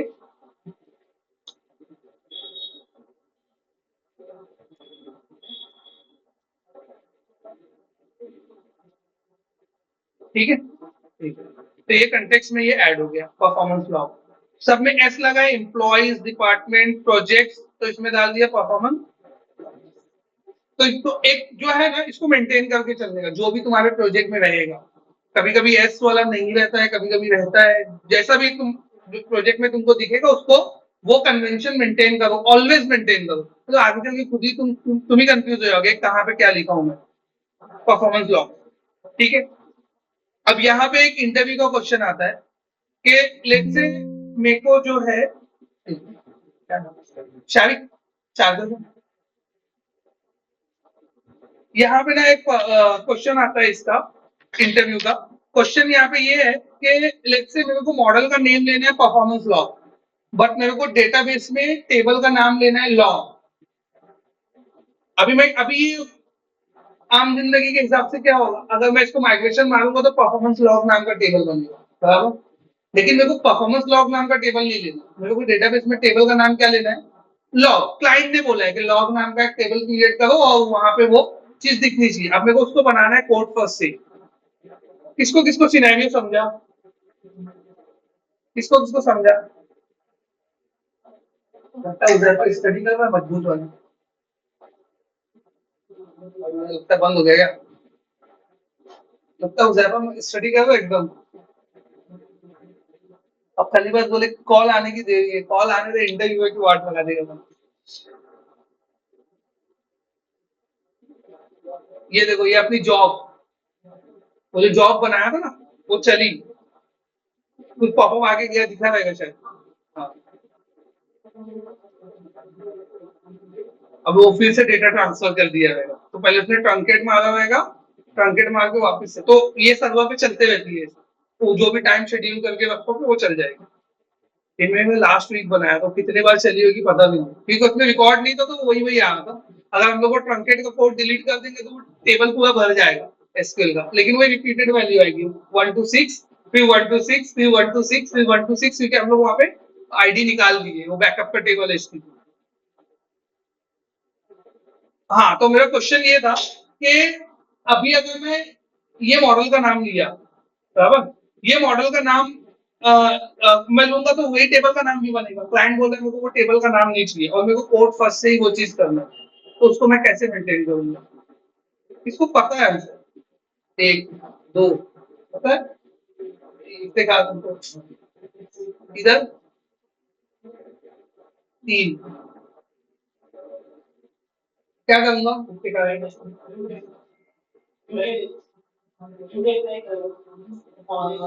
हाँ, उससे भी कर सकते हैं फ्लुएंट एपीआई से, लेकिन वो बहुत पूरा फ्लुएंट एपीआई में एक एक लिखने से पहले और आसान कोई तरीका। फ्लुएंट एपीआई से होएगा, आंसर गलत नहीं है, मैं मतलब उसमें वो नहीं कर रहा हूँ, लेकिन खाली एक टेबल अपडेट करने के लिए तुम कभी पूरा फ्लुएंट एपीआई लिखते नहीं बैठोगे उसके लिए, टू बी ऑनेस्ट। इसका दो तरीका है आसान, एक तो तुम जो माइग्रेशन बनता है ना वहां पे जाके अपडेट कर सकते हो, और उससे भी आसान तरीका है कि एट्रीब्यूट लिख सकते हो। टेबल नेम नाम का एट्रीब्यूट हो गया, लिख देने का, डायरेक्ट वही नाम का टेबल लेगा, कोई फ्लुएंट एपीआई लिखने की जरूरत नहीं, कोई कॉन्फ़िगरेशन करने की जरूरत नहीं, मतलब वो सही है, लेकिन वो कब तब आएगा तुम्हारा प्रोजेक्ट में ऑलरेडी फ्लुएंट एपीआई लिखा हुआ है, पूरा भरा हुआ है, तो फ्लुएंट एपीआई के अंदर डालोगे। अदरवाइज खाली एक टेबल के लिए तुम पूरा फ्लुएंट एपीआई नहीं लिखोगे। फ्लुएंट एपीआई बेसिकली किसके लिखते हैं हम लोग? फ्लुएंट एपीआई लिखते हैं हम लोग रिलेशनशिप, कस्टम रिलेशनशिप बनाने के लिए टेबल्स के बीच में। तो यहाँ पे क्या करेंगे, तुम्हारा आंसर क्या था? वो फ्लुएंट एपीआई था क्या? तो यहाँ पे आके हम लोग लिखेंगे टेबल नेम नाम का एक एट्रीब्यूट है, टेबल नेम एट्रीब्यूट के अंदर मैं यहाँ पे लिख दूंगा लॉग, तो ये नाम का ही टेबल बनाएगा वो। अब वो मॉडल के नाम का टेबल नहीं बनाएगा। मेरी बात समझी क्या बोला मैं? जो क्वेश्चन में किया, तो क्वेश्चन इतना बड़ा रहता है इंटरव्यू का, आंसर उसका एक ही रहता है, आंसर में तुमको बोलना है यूजिंग टेबल नेम एट्रीब्यूट, खत्म हो गया, वो समझ जाएगा, पढ़ा लिखा आदमी आगे बढ़ जाएगा डायरेक्ट नेक्स्ट क्वेश्चन। समझ में आई बात मैं क्या बोल रहा हूँ? तो टेबल नेम एट्रीब्यूट यूज करोगे, उसमें टेबल का नाम, जो भी टेबल का नाम दोगे वो आएगा। लेट्स से कॉलम के लिए भी करना है, तो कॉलम के लिए भी तुम कर सकते हो सेम चीज, कॉलम, हाँ ये कॉलम में यहाँ पे नेम आता है, हाँ ये कॉलम का नेम भी अगर तुमको चेंज करना है, लाइक तुम एक्शन नेम नाम का एट्रीब्यूट नहीं, एक्शन नेम नाम का कॉलम नहीं चाहते हो डेटाबेस में, तुम यहाँ पे सिर्फ चाहते हो एक्शन, तो इसके लिए भी, ये भी फ्लुएंट एपीआई से होता है, टेबल भी कॉलम भी, लेकिन इसके लिए भी फ्लुएंट एपीआई लिखने की जरूरत नहीं, अगर मेरे को सिर्फ एक जगह पे करना है। हाँ, ऑलरेडी फ्लुएंट एपीआई लिखा हुआ है तो तुम कर सकते हो, बट एक क्वेश्चन अभी रिसेंट में पूछा आपने, अनिल के साथ बैठा था इंटरव्यू में, मतलब ऐसा पीछे बैठा था, वो अपना दे रहा था, बता दें तो तुम लोग सोचोगे कुछ अलग बात है। तो उससे उसने पूछा कि what are the approaches for ये राउटिंग, तो उसने बोला दो अप्रोच है, एक तो कन्वेंशनल राउटिंग है और एक एट्रीब्यूट राउटिंग है, तो उसने, हाँ, फिर उसने उससे नेक्स्ट क्वेश्चन क्या पूछा पता है? कौन सा रिकमेंडेड है, कौन सा रिकमेंडेड है, मतलब कौन सा ज्यादा बेटर है। तो मैं तो उसको इशारे में बोल दिया कि एट्रीब्यूट है, तो जब भी अगर ऐसा क्वेश्चन पूछेगा कि कौन सा रिकमेंडेड है, तो ऑलवेज माइक्रोसॉफ्ट जो है एट्रीब्यूट राउटिंग, एट्रीब्यूट मतलब as compare to fluent API attribute को ज्यादा रिकमेंड करता है। वो तुमको खुद भी समझ में आ जाएगा थोड़ा टाइम के बाद, फ्लुएंट एपीआई में कितनी किचाइन है वो तुमको भी पता है। कितना बड़ा उसके लिए वो लिखना पड़ता है कहानी सर, कॉन्फ़िगरेशन, ये मॉडल वो मॉडल, अगर इनर मॉडल में है तो कहाँ कहाँ जाके लिखना पड़ता है, तो वो उतना बड़ा कोड नहीं करते हुए एट्रीब्यूट को हमेशा माइक्रोसॉफ्ट जो है प्रमोट करता है। तो ये जो कोड है ये एट्रीब्यूट लेवल का कोड है। तो चाहे फ्लुएंट एपीआई वर्सेस अपना कॉलम एंड टेबल एट्रीब्यूट पूछता है तो भी एट्रीब्यूट को रिकमेंडेशन है। चाहे राउटिंग के अंदर पूछता है कि कौन से दो टाइप की राउटिंग है, एक कन्वेंशनल राउटिंग है और एक एट्रीब्यूट राउटिंग है। कन्वेंशनल राउटिंग के कंपैरेटिवली एट्रीब्यूट राउटिंग इजी भी है और माइक्रोसॉफ्ट उसको रिकमेंड भी करता है। ठीक है, क्लियर? तो ये टेबल के लिए भी हो गया कॉलम, तो चेक कर लेंगे हम लोग ये क्या बना है आगे। इसकी जगह मैं एक्शन डाला हूं तो इसकी जगह कंट्रोलर भी डाल देता हूं ताकि थोड़ा सा यूनिफॉर्मिटी मेंटेन रहे। क्या बोले, कुछ बोला क्या? तो ये हो गया अभी। ठीक है, ये मेरा बन गया, ये मेरा मॉडल बन गया। मॉडल को जाके मैं कॉन्टेक्स्ट के अंदर ऐड कर दिया, ये भी बन गया। अब मेरे को क्या करना रहेगा, अब मेरे को ऐड करना रहेगा माइग्रेशन, मतलब जिसके लिए ये टेबल माइग्रेशन में बन जाना चाहिए मेरे डेटाबेस में। तो इसके लिए माइग्रेशन माइग्रेशन ऑलरेडी अनेबल्ड है, मेरे को सिर्फ ऐड करना। 3 कमांड है उसके लिए, enable migration, add migration, update database. Enable migration में बोला था वन टाइम कमांड है, एक बार हो जाएगा उसके बाद कभी यूज नहीं होगा। तो ऑलरेडी हमारे प्रोजेक्ट में अनेबल माइग्रेशन हो चुका है तो मेरे को दोबारा करने की जरूरत नहीं है। ऐड माइग्रेशन, अपडेट डेटाबेस, ये 2 कमांड मेरे को रन करना है तो कर देते हैं। तो मैं यहाँ टूल्स में आया, टूल्स में आके पैकेज मैनेजर, यहाँ से भी जा सकता हूँ, यहाँ से भी ये पैकेज मैनेजर में जा सकता हूँ। अगर किसी का यहाँ पे नहीं दिखता रहेगा पैकेज मैनेजर तो फिर वो लोग कॉल करने लगते हैं मेरे को, इसके लिए मैं यहाँ से बता दिया। तो ये है तुम्हारा ऐड माइग्रेशन और माइग्रेशन का नाम। तो अभी मैंने क्या किया, यहाँ पे लॉग टेबल ऐड किया है, एडेड नहीं माइक अनेबल माइग्रेशन में एस है ना, ऐड माइग्रेशन में एस नहीं। चेक कर लेते ना, वो खुद ही बता देगा, नहीं आएगा तो लगा देना। एडेड लॉग टेबल, ये मैं यहाँ पे डाल दिया।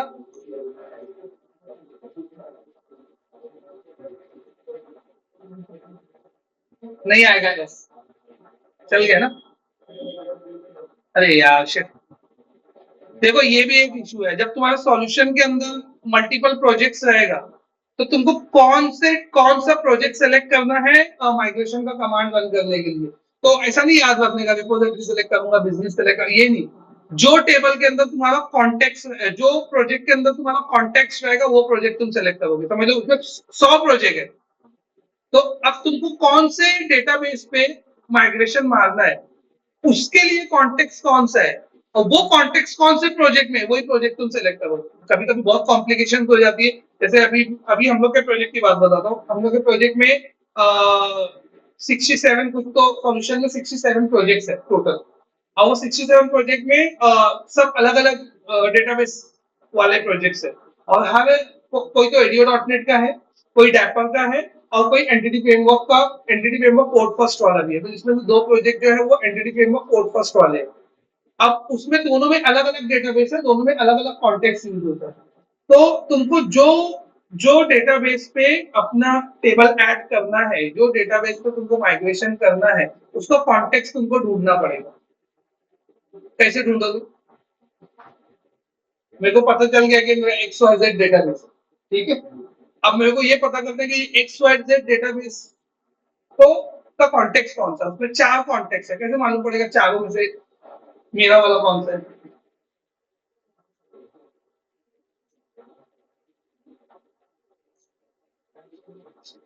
कनेक्शन स्ट्रिंग, चारों कॉन्टेक्स्ट में जाऊंगा, चारों की कनेक्शन स्ट्रिंग निकालूंगा, मतलब कनेक्शन स्ट्रिंग का नेम तो अलग अलग ही होगा ना, 4 है तो कनेक्शन स्ट्रिंग का नेम निकालूंगा। फिर वेब कॉन्फिग में जाऊंगा, वेब कॉन्फिग में जाके चेक करूंगा कि कौन सी वाली कनेक्शन स्ट्रिंग में मेरा वाला डेटाबेस है। जो कनेक्शन स्ट्रिंग में मेरा डेटाबेस रहेगा वो कनेक्शन स्ट्रिंग का नाम कॉन्टेक्स्ट में आके सर्च करूंगा, वही वाला कॉन्टेक्स्ट मेरा है। और जो कॉन्टेक्स्ट मेरा है वो कॉन्टेक्स्ट का प्रोजेक्ट में जाके सेलेक्ट कर लूंगा। कहाँ पे सिलेक्ट कर लूंगा? यहाँ पे। तो अभी के लिए जो एकदम न्यू है, अभी के लिए सिर्फ इतना समझ लो, यहाँ पे वो वाला प्रोजेक्ट सिलेक्ट करना है जहां पे तुम्हारा कॉन्टेक्स्ट है, नहीं तो ये वाला एरर दे देगा। अगर ये एरर देगा तुमको कि टारगेट प्रोजेक्ट के अंदर एंटिटी फ्रेमवर्क का रेफरेंस नहीं है और एंटिटी फ्रेमवर्क इंस्टॉल नहीं है या कॉन्टेक्स्ट नहीं है, ऐसा कुछ एरर देगा तो समझ जाना कि यहाँ पे तुमने रॉन्ग प्रोजेक्ट सेलेक्ट किया है। तो यहाँ पे तुमको वो प्रोजेक्ट सेलेक्ट करना रहेगा जो प्रोजेक्ट के अंदर कॉन्टेक्स्ट है। तो अपना ये प्रोजेक्ट के अंदर कॉन्टेक्स्ट है, ठीक है, डीबी कॉन्टेक्स्ट। तो वो कॉन्टेक्स्ट को मैंने सिलेक्ट कर लिया यहाँ पे, और उसके बाद सेम कमांड वापस से रन किया। तो ये क्या करेगा, माइग्रेशन की फाइल बनाएगा। देखो इससे माइग्रेशन ऐड नहीं होती, इससे सिर्फ सी शार्प का माइग्रेशन बनता है। माइग्रेशन जो होता है, माइग्रेशन का मतलब ये नहीं कि चेंजेस डेटाबेस में हो गया। माइग्रेशन का मतलब एक सी शार्प का कोड होता है जो अपने साइड में लिखा जाता है, जो रन टाइम में रन होके एक्चुअल में डेटाबेस में चेंजेस करता है। तो माइग्रेशन का मतलब लोग सोचते हैं कि चेंजेस हो गया। माइग्रेशन का मतलब चेंजेस नहीं है। माइग्रेशन का मतलब है कि जो चेंजेस तुम करने का सोचे हो डेटाबेस में, उसको तुम सी शार्प में लिख रहे हो। तो हम लोग उसको मैनुअली ना लिखते हुए ये कमांड के थ्रू लिखते हैं। तो ये देखो बन के आ गई, एड लॉग टेबल। ये नाम तो यही लिया, नाम नहीं आया।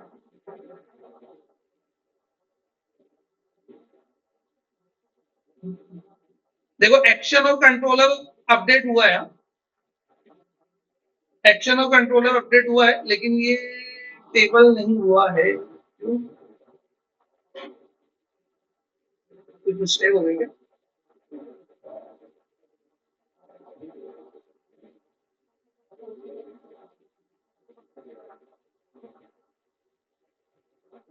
एटीट्यूड तो सही है,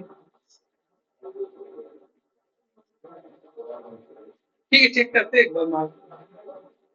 लेकिन जो माइग्रेशन इधर बनी है वही माइग्रेशन, वही यही जो नाम यहाँ पे आता है ना, वही नाम आता है यहाँ पे। यही मैं बोल रहा था, या तो यहाँ से चेंज कर दो अगर ऑलरेडी माइग्रेशन माइग्रेशन हो चुकी है, तो खाली वो टेबल ड्रॉप करके इधर से भी चेंज करोगे ना तो नाम वो आ जाएगा। यहाँ पे मैं लॉग लिख दूंगा ना तो टेबल का नाम लॉग आ जाएगा। लेकिन मेरे को चेक करना है कि ये क्या कहानी चल रही है।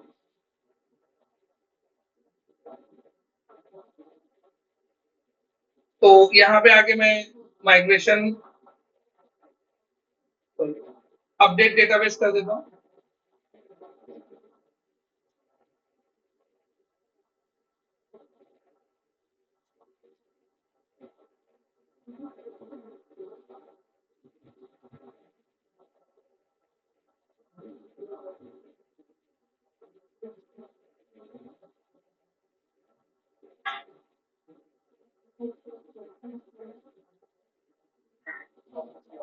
वही मेरे को लगी रहा था वही बनाएगा। एक मिनट, इसको कुछ मिस्टेक हुई है क्या?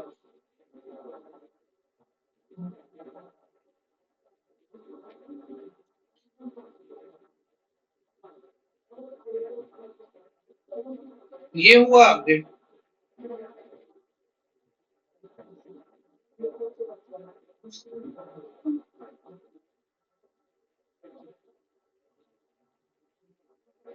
देखो ये भी डिफरेंस देख लो, नलेबल और नॉन नॉट नलेबल टाइप और नॉट नलेबल टाइप बनाने का क्या फर्क आया। स्टार्ट डेट में हम लोग ने डेट टाइम के आगे क्वेश्चन मार्क नहीं लिखा है, तो ये क्या है, नॉट नल देगा। मतलब इसको नल नहीं छोड़ सकते, इसमें वैल्यू डालना ही पड़ेगा। और एंड डेट के आगे देखो क्या आ रहा है, नल आ रहा है। मतलब इसके अंदर इसको मैं स्किप कर सकता हूँ, नल वैल्यू डाल दूँ। ठीक है, तो मैं अभी इस पे पहले फिल्टर बता देता हूँ, फिर वो टेबल का देखता हूँ टेबल का क्या। नहीं तो अभी उसमें टाइम पूरा वेस्ट हो जाएगा। यहाँ पे मैं आगे, तो ये मेरा टेबल बन गया। ठीक है, अब उसके बाद क्योंकि ये ब्लॉकिंग चीज नहीं है, क्यों ये नहीं आ रहा पता नहीं, मेरे को भी देखना पड़ेगा। क्योंकि ये लॉग्स नाम का टेबल बनना चाहिए था और नहीं बन रहा है, जबकि कॉलम जो है वो आ, ले दे रहा है। एक मिनट,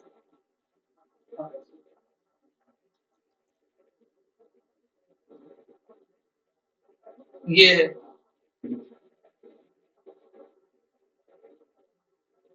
फिर से माइग्रेशन करना पड़ेगा, कोई बात नहीं, फिर से कर देते।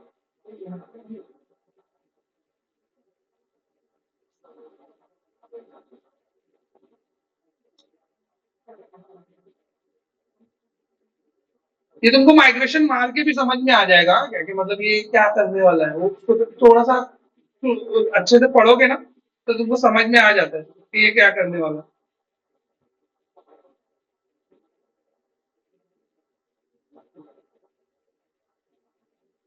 ये देखो क्या करने वाला है, टेबल को रीनेम करने वाला है परफॉर्मेंस लॉग से लॉग, यही तो था ना अपना। तो वो टेबल नेम नहीं है, खाली वो टेबल है, उसकी वजह से इशू हो रहा था। तो इसको हम लोग अपडेट डेटाबेस कर देते हैं।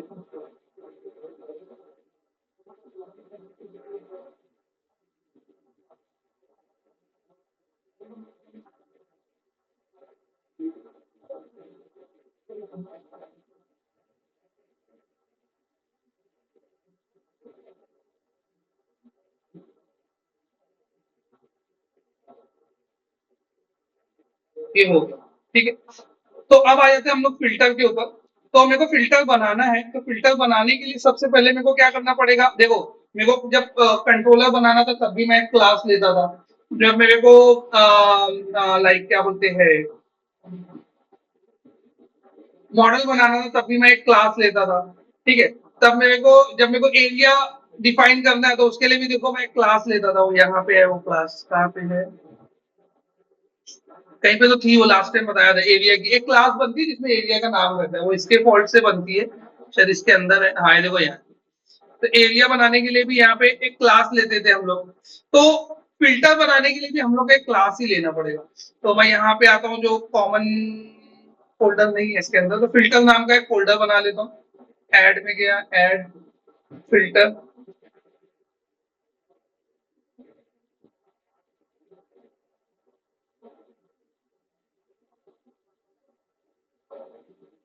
फिल्टर के अंदर जाके ऐड क्लास।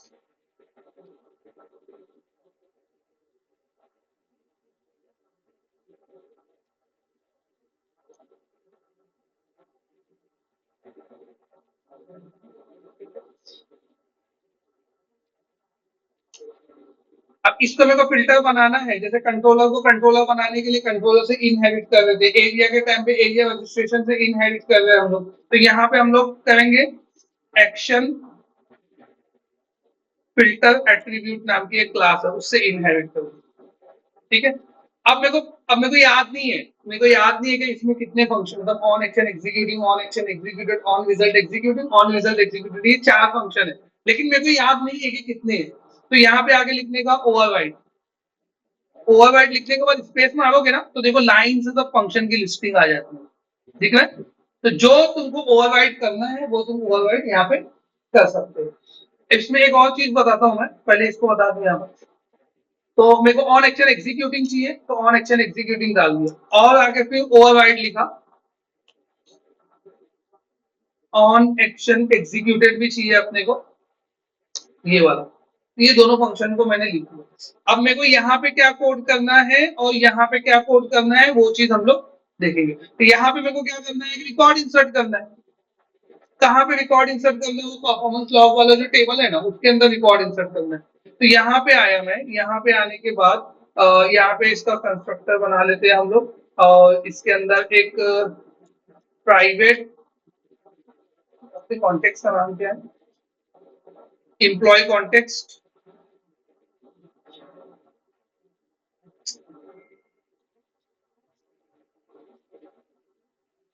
ये वेरिएबल क्रिएट कर दिया, कॉन्टेक्स्ट को इनिशियलाइज कर दिया। तो मैं क्या किया हूँ, यहाँ पे कॉन्टेक्स्ट का वेरिएबल क्रिएट किया हूँ और यहाँ पे इसको इनिशियलाइज किया, कंस्ट्रक्टर के अंदर किया हूँ। ये फंक्शन क्या है, कंस्ट्रक्टर है। क्यों कंस्ट्रक्टर है ये, क्यों कंस्ट्रक्टर है ये, जिसको बोलूंगा वही बोलेगा क्यों कंस्ट्रक्टर है।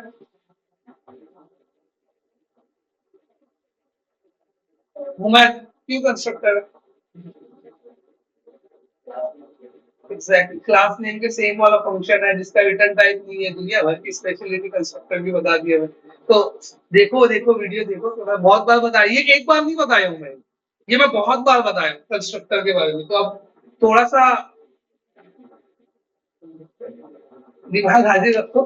तो ये जो कॉन्टेक्स्ट, कॉन्टेक्स्ट के अंदर यहाँ पे आके context dot performance log dot add करूंगा मैं यहाँ पे। तो ये लाइन से क्या होगा, रिकॉर्ड ऐड होता है, लेकिन पहले रिकॉर्ड बनाना पड़ेगा। तो रिकॉर्ड बनाने के लिए परफॉर्मेंस लॉग का ऑब्जेक्ट बना लिया मैं। तो यहाँ पे आगे लिखा मैं परफॉर्मेंस लॉग का object pf is equal to, या ये ले लेते performance log is equal to new performance log, और ये ऑब्जेक्ट, ये वाले सिंटेक्स को क्या बोलते हैं, जिससे पूछूंगा वही बोलेगा। हुजैफा, ये सिंटेक्स को क्या बोलते हैं हम लोग? क्या बात है, वेरी गुड। मतलब अनएक्सपेक्टेड था। ऑब्जेक्ट इनिशियलाइजर, किसको इसको पता था ये? ऑब्जेक्ट इनिशियलाइजर, ये मैं बताया था कि दो तरीका है ऑब्जेक्ट इनिशियलाइज करने का।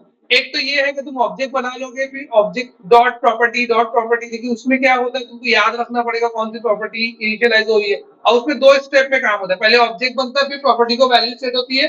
जब ऑब्जेक्ट बनता है तब डिफॉल्ट वैल्यू सेट होती है। अब इसमें क्या होता है, ऑब्जेक्ट क्रिएशन और ऑब्जेक्ट का property initialization in single step होता है। तो ये ऑब्जेक्ट इनिशियलाइजर सिंटेक्स है, तो वही सिंटेक्स में यूज करो। ये हम लोग पहले भी यूज कर चुके हैं सिंगल टेबल वाले क्वेड में। तो यहाँ एक्शन नेम, तो अब एक्शन नेम मेरे को पता नहीं है कैसे आएगा, हालांकि फिल्टर कॉन्टेक्स्ट से आता है एक्शन नेम। ऐसा ऐसा समझ लो कि मेरे को नहीं पता है कि मेरे को कहाँ से मिलेगा एक्शन नेम। तो मैं अभी एम्प्टी डाल के छोड़ दिया। कंट्रोलर नेम कैसे मिलेगा, क्यों कैसे मिलेगा, मैं क्यों बोलूं कैसे पता चले, क्योंकि कौन सा फिल्टर, सॉरी, कौन सा कंट्रोलर और कौन सा एक्शन फिल्टर को कौन से टाइम पे फिल्टर को एग्जीक्यूट कर रही है, कैसे मालूम पड़ेगा? जैसे फॉर एग्जांपल मैंने फिल्टर रजिस्टर करके छोड़ दिया। फिल्टर का काम क्या है, हर रिक्वेस्ट पे एक्शन चालू होने से पहले और एक्शन बंद होने के टाइम पे एग्जीक्यूट होगा। अब कौन से वाले एक्शन मेथड पे चल रही है कैसे मालूम पड़ेगा? तो वो डिटेल मिलती है मेरे को फिल्टर कॉन्टेक्स्ट के अंदर। वो डिटेल मेरे को कहाँ मिलेगी? फिल्टर कॉन्टेक्स्ट के अंदर। फिल्टर कॉन्टेक्स्ट के अंदर पूरी डिटेल रहती है कि कौन सा कंट्रोलर कौन सा एक्शन है, और एक जगह से दूसरी जगह वैल्यू तुम कॉन्टेक्स्ट में डाल के भेज भी सकते हो। वो भी बताऊंगा मैं कैसे करना है मेरे को। तो फिलहाल फिलहाल मेरे को नहीं पता है, यानी मेरे को अभी नहीं मालूम है। ठीक है। एंड डेट तो मैं नल करने वाला हूँ, तो एंड डेट को मैं लिखूंगा नहीं। आईडी जो है वो ऑटोमेटिक जनरेट होगी, तो आईडी मैं छोड़ दूंगा। स्टार्ट डेट मेरे को लिखना है जो है डेट टाइम डॉट। तो इतना मैं करके छोड़ दिया। अब मेरे को पता नहीं है, तो मैं यहाँ पे चैट जीपीटी से पूछ लेता हूँ। चैट जीपीटी, देखो ये यूज करना तुमको सीखना पड़ेगा। नहीं तो पहले गूगल करते थे हम लोग, अब हम लोग चैट जीपीटी को डायरेक्ट पूछते, बहुत क्लियर एंड क्रिस्प आंसर मिल जाता है हम लोग को वहां से।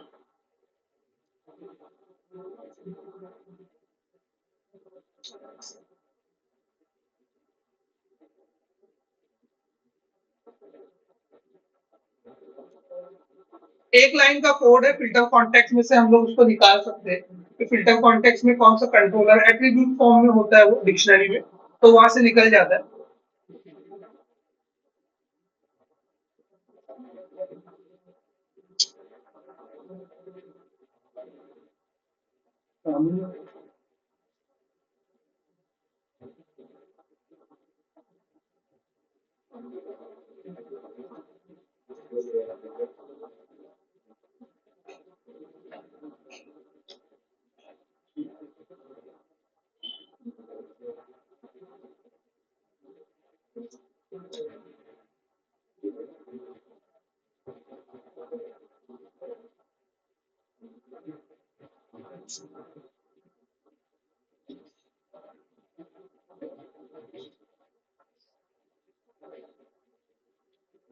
तो डायरेक्ट इसको बोलो, how to get current controller and action name in filter on action executive.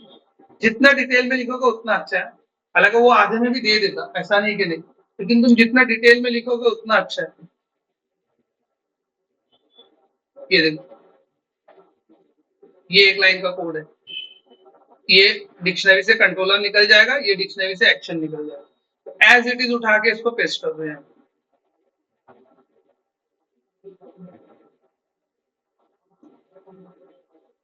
और ये निकल गया कंट्रोलर का नेम। कंट्रोलर का नेम कंट्रोलर के नेम की जगह पे डाल दो। एक्शन का नेम जो है वो एक्शन नेम की जगह पे डाल दो। सेट। तो कौन सा कंट्रोलर कॉन्टेक्स्ट से आया है, ये कहां से निकाल रहा है, ये फिल्टर कॉन्टेक्स्ट। तो फिल्टर कॉन्टेक्स्ट से तुम क्या कर सकते हो, ये डेटा को निकाल सकते हो। तो फिल्टर कॉन्टेक्स्ट से निकाला मैं, फिल्टर कॉन्टेक्स्ट से निकालने के बाद यहाँ पे इसमें वेरिएबल में सेट किया। वेरिएबल में सेट करने के बाद ये ऑब्जेक्ट बना। अब ये ऑब्जेक्ट को मैं दे रहा हूँ एंटिटी फ्रेमवर्क को यहाँ पर, और इसको मैं क्या बोल दिया, underscore context dot save changes.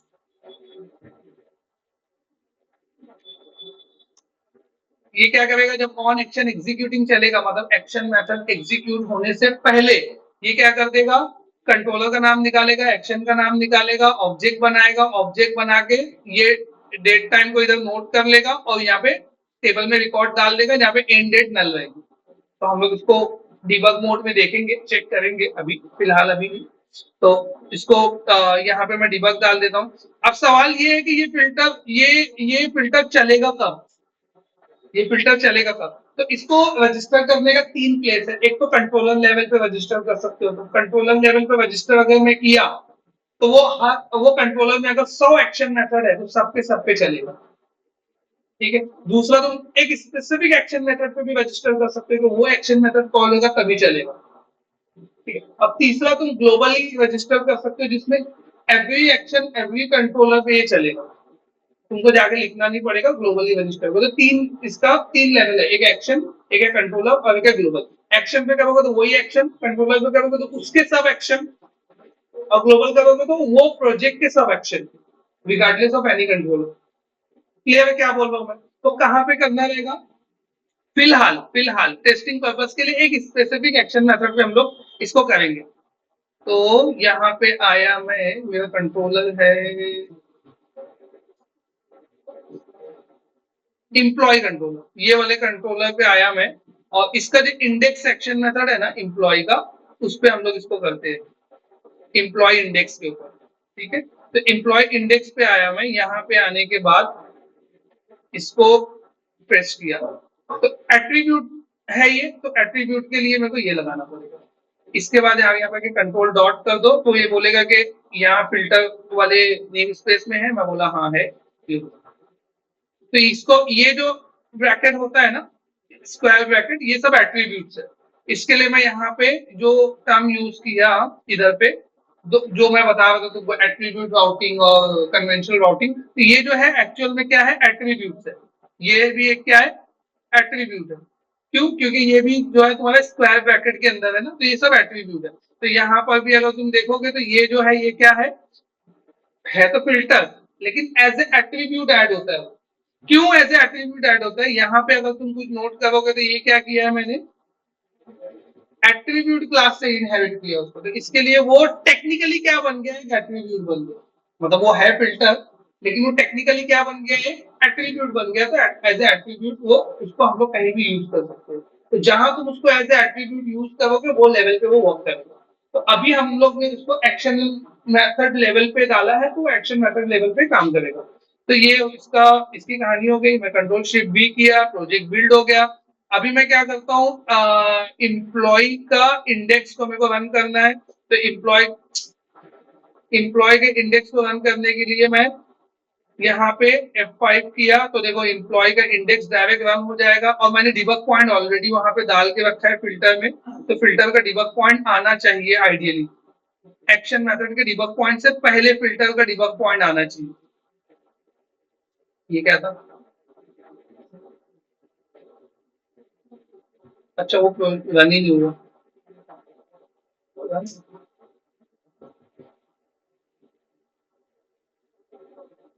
देखो आया,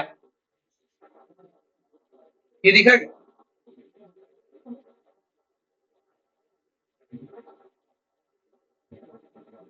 तो ये आ गया। अब ये यहाँ पे आके मैं चेक किया इसके कंट्रोलर का नाम क्या है, कंट्रोलर का नेम क्या है, इंप्लॉइज, करेक्ट है। एक्शन का नेम क्या है, इंडेक्स, मैं बोला ना इंप्लॉय इंडेक्स पे कॉल करूंगा। अब ये ऑब्जेक्ट बनाएगा डायरेक्ट, ये ऑब्जेक्ट बनाया, ये ऑब्जेक्ट को चेक कर लो। ये ऑब्जेक्ट के अंदर क्या इसने सेट किया है, स्टार्ट डेट सेट किया, एंड डेट क्या किया है, नन, तो वो ब्लैंक जाएगा। कंट्रोलर, एक्शन और आईडी, इसके बाद इसने यहाँ पे ऐड मार दिया। ऐड मारने के बाद इसमें सेव चेंजेस करके मैं रोक देता हूँ, ठीक है।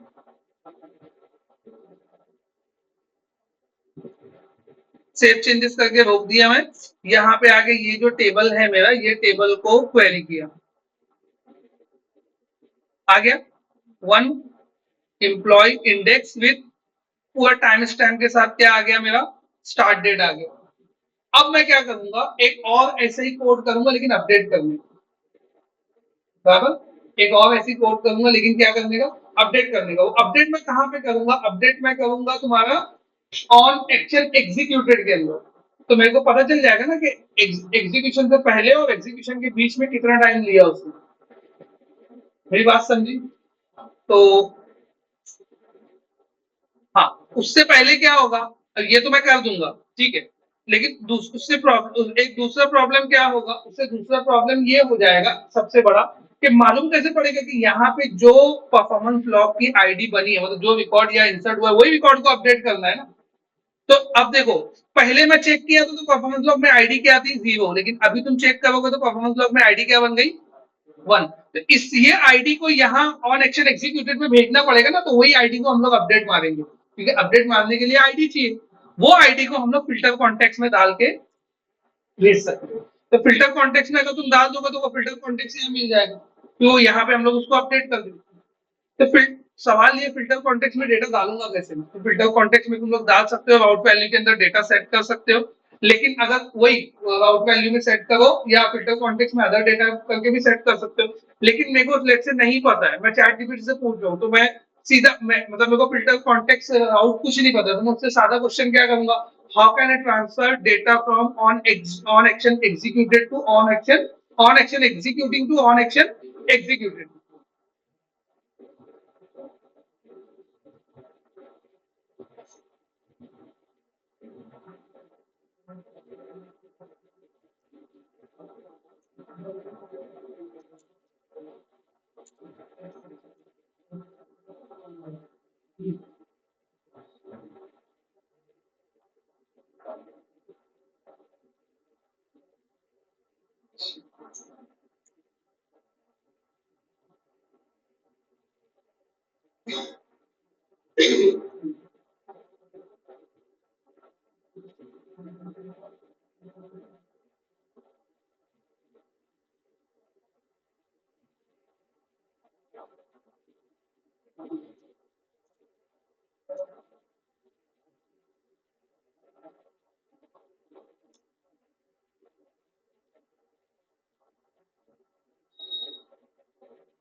क्या लिखे हैं?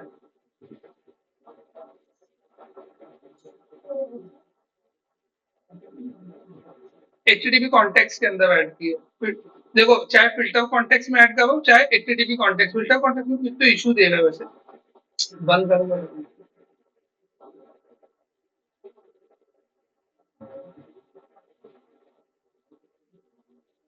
एचटीटीपी कॉन्टेक्स्ट में डाल के देख लेते हैं।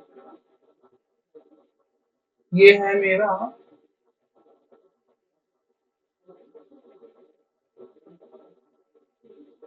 Filter context dot HTTP context dot ID करके डाल दिया यहाँ पे, और यही सेम आईडी मैं यहाँ पे निकाल सकता हूँ। तो यहाँ पे सेम आईडी निकालने के लिए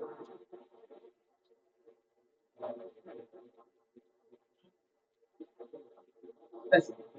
तो जो ये आईडी, ये जब ऐड मार देगा, देखो एंटिटी फ्रेमवर्क में कैसा होता है कि आईडी हम लोग सेट नहीं करते रिकॉर्ड के लिए। हम लोग क्या करते हैं, आईडी को 0 या ब्लैंक भेजते हैं। फिर हम लोग क्या करते हैं, सेव चेंजेस मारते हैं। जैसे ही हम लोग सेव चेंजेस मारते हैं, तो जो आईडी डेटाबेस जनरेट करता है ना, वो वही आईडी प्रॉपर्टी में पॉपुलेट कर देता है। तो अगर तुम ये सेव चेंजेस से पहले ये आईडी को चेक करोगे तो ये 0 है। सेव चेंजेस के बाद ये आईडी को चेक करोगे तो रिसेंटली जनरेटेड आईडी मिलती है तुमको। ये शायद पता होगा, पहले भी बहुत सारे को नहीं पता होगा तो सुन लो, ऐसा होता है। ठीक है, तो रिसेंटली जनरेटेड आईडी मेरे को मिलेगी। रिसेंटली जनरेटेड आईडी को लेकर मैं कॉन्टेक्ट में सेट किया, कॉन्टेक्ट से लेने के बाद उसको ये आईडी में सेट किया। अब मेरे को क्या करना है, अपडेट मारना है। तो अपडेट मारने के लिए मैं क्या किया, अंडरस्कोर कॉन्टेक्ट डॉट क्या था वो, performance log dot find, find करके ये आईडी के बेस पे रिकॉर्ड फाइंड किया। ये अपना परफॉर्मेंस का रिकॉर्ड हो गया जो अपने को अपडेट करना है। अब ये परफॉर्मेंस का record dot end date update करना है मेरे को। एंड डेट के अंदर date time dot now update कर दिया एंड डेट के अंदर, तो ये एंड डेट अपडेट हो गई। उसके बाद मेरे को क्या करना है, कॉन्टेक्स्ट डॉट एंट्री अपडेट मारना है। कॉन्टेक्स्ट डॉट एंट्री, एंट्री के अंदर कौन सी एंट्री है, तो मैं बोला ये पीएफ वाली एंट्री, इसका इस एंटिटी का इसका स्टेट अपडेट करना है। स्टेट कैसे अपडेट करना है,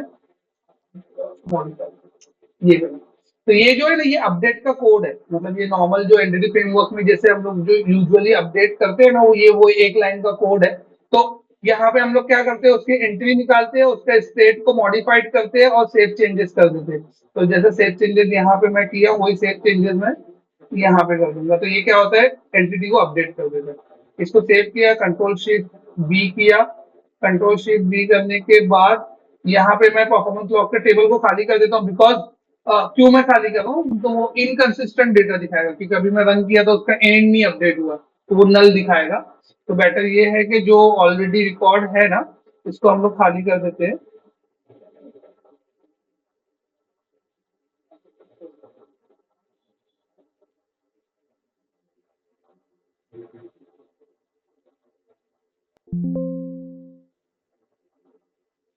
ये हो गया। अब यहाँ पे देखो फिल्टर कॉल नहीं हुआ।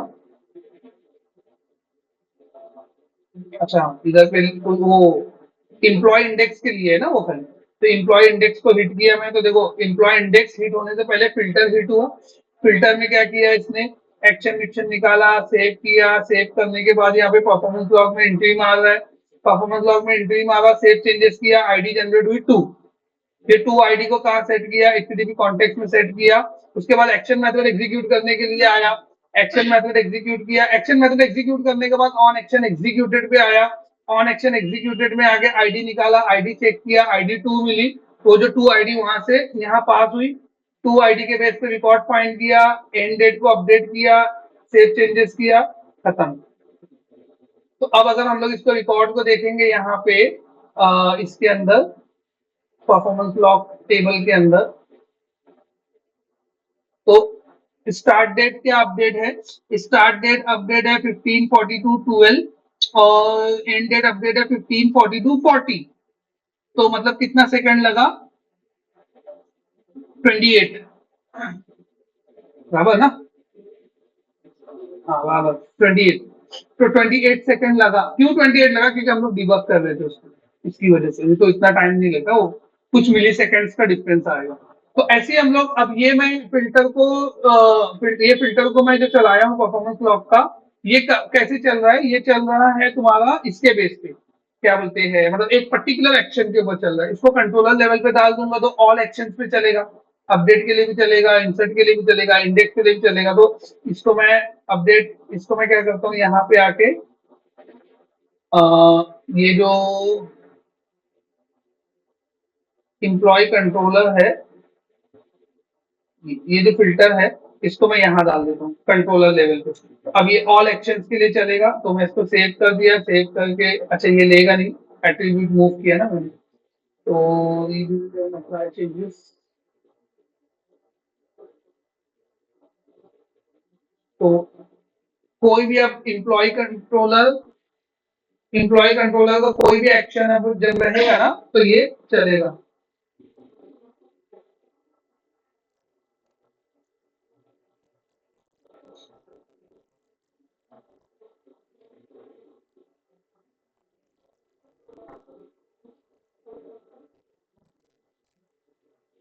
तो ये मैं चेक किया F5,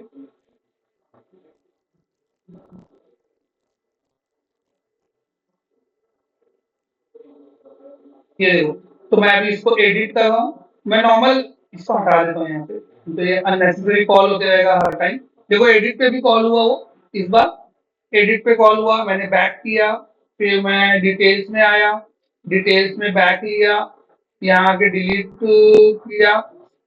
किया, यहाँ पे डिलीट बटन पे क्लिक किया, डिलीट किया। अब यहाँ पे आया, ये टेबल को क्वेरी कर दिया। देखो, employee index, employee edit, employee details, फिर अगेन एम्प्लॉय इंडेक्स, है ना। तो अब यहाँ पे मैं क्या कर सकता हूँ, ये टेबल में एक कंप्यूटेड कॉलम बना के डेट ड्यूरेशन कैलकुलेट करूंगा, उसको क्या करूंगा, ड्यूरेशन कैलकुलेट करके डिसेंडिंग में सॉर्ट करूंगा, जो सबसे टॉप रिकॉर्ड आएगा वो सबसे ज्यादा टाइम ले रहा है, फिर मेरे को पता चल जाएगा अच्छा ये कंट्रोलर का ये एक्शन ज्यादा टाइम ले रहा है, फिर वो कोड में जाऊंगा। मेरी बात समझ में आई? यही चीज मैं लेक्चर के स्टार्ट से एंड तक समझा रहा था। तो ये हम लोग कैसे अचीव कर रहे, ये हम लोग अचीव कर रहे फिल्टर बना के। अब लास्ट जो पॉइंट है यहाँ पे, लास्ट पॉइंट यहाँ पे ये है कि ये तो कंट्रोलर लेवल पे हो गया, मेरे को हर रिक्वेस्ट पे चलाना है, मेरे को मालूम ही नहीं है कहाँ पे। अगर तुमको एक स्पेसिफिक कंट्रोलर पता है तो तुम जाके वहां पे डाल दोगे ना, लेकिन तुमको पता ही नहीं है कि कहाँ पे ज्यादा टाइम देगा। तो उसने इसके लिए तुम क्या कर सकते हो, इसके लिए तुम्हारा होता है एक ऐप अंडरस्कोर स्टार्ट के अंदर फिल्टर कॉन्फ़िग करके एक फाइल होती है, यहाँ पे ग्लोबल रजिस्ट्रेशन होता है फिल्टर का। तो यहाँ पे तुम क्या करोगे, ये जो हैंडल एरर के बाद filter dot add is new, अपने फिल्टर का नाम क्या था, performance log filter, performance log filter,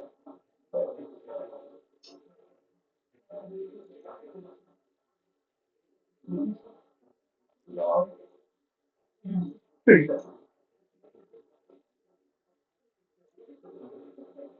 यहाँ पे यहाँ डालने की वजह से क्या हो गया, यहाँ डालने की वजह से तुमको कोई कंट्रोलर कोई एक्शन कुछ स्पेसिफाई करने की जरूरत नहीं है, वो क्या होगा डायरेक्ट एग्जीक्यूट होगा on each and every request. तो मैं जाके इसको हटा दिया यहाँ से, इधर पे मैं इसको कहाँ पे लगाया था, एम्प्लॉय कंट्रोलर के अंदर यहाँ पे लगाया था, इसको हटा दिया। ठीक है, अब इसको मैं रन किया, अभी कहीं पे भी नहीं है वो एट्रीब्यूट। ठीक है, प्रोजेक्ट रिस्टार्ट किया, मैं प्रोजेक्ट रिस्टार्ट किया, कौन सा कंट्रोलर कॉल हुआ है, होम इंडेक्स, अभी कौन सा कॉल हुआ है, होम इंडेक्स। तो इसको लोड हो जाने दो, फिर उसके बाद में बता दो। डिबग नहीं लगा हुआ है तो डिबग का वेट मत करना, इसको रन किया, कुछ दिखा, मतलब कोई भी तुम कोई भी यूआरएल विजिट करोगे वो परफॉर्मेंस फिल्टर अपना काम करेगा।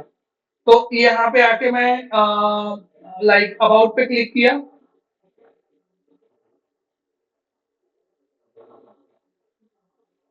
अब अपने को पता चल जाएगा कि कौन सा एक्शन ज्यादा टाइम देगा, तो उसको हम लोग माइनस करके फाइंड कर सकते हैं। समझ में आया? वो भी अगर वो भी मेरे को नहीं पता है, वो भी चैट जीपीटी बता देगा मेरे को, I have two columns in a table called start date and end date. I want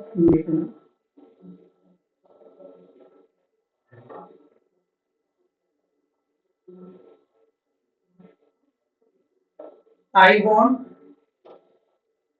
total time duration between these two columns in milliseconds in SQL Server query.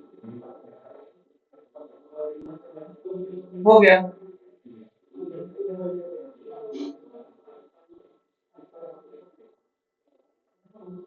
यहाँ पे जाके कॉमा लगा के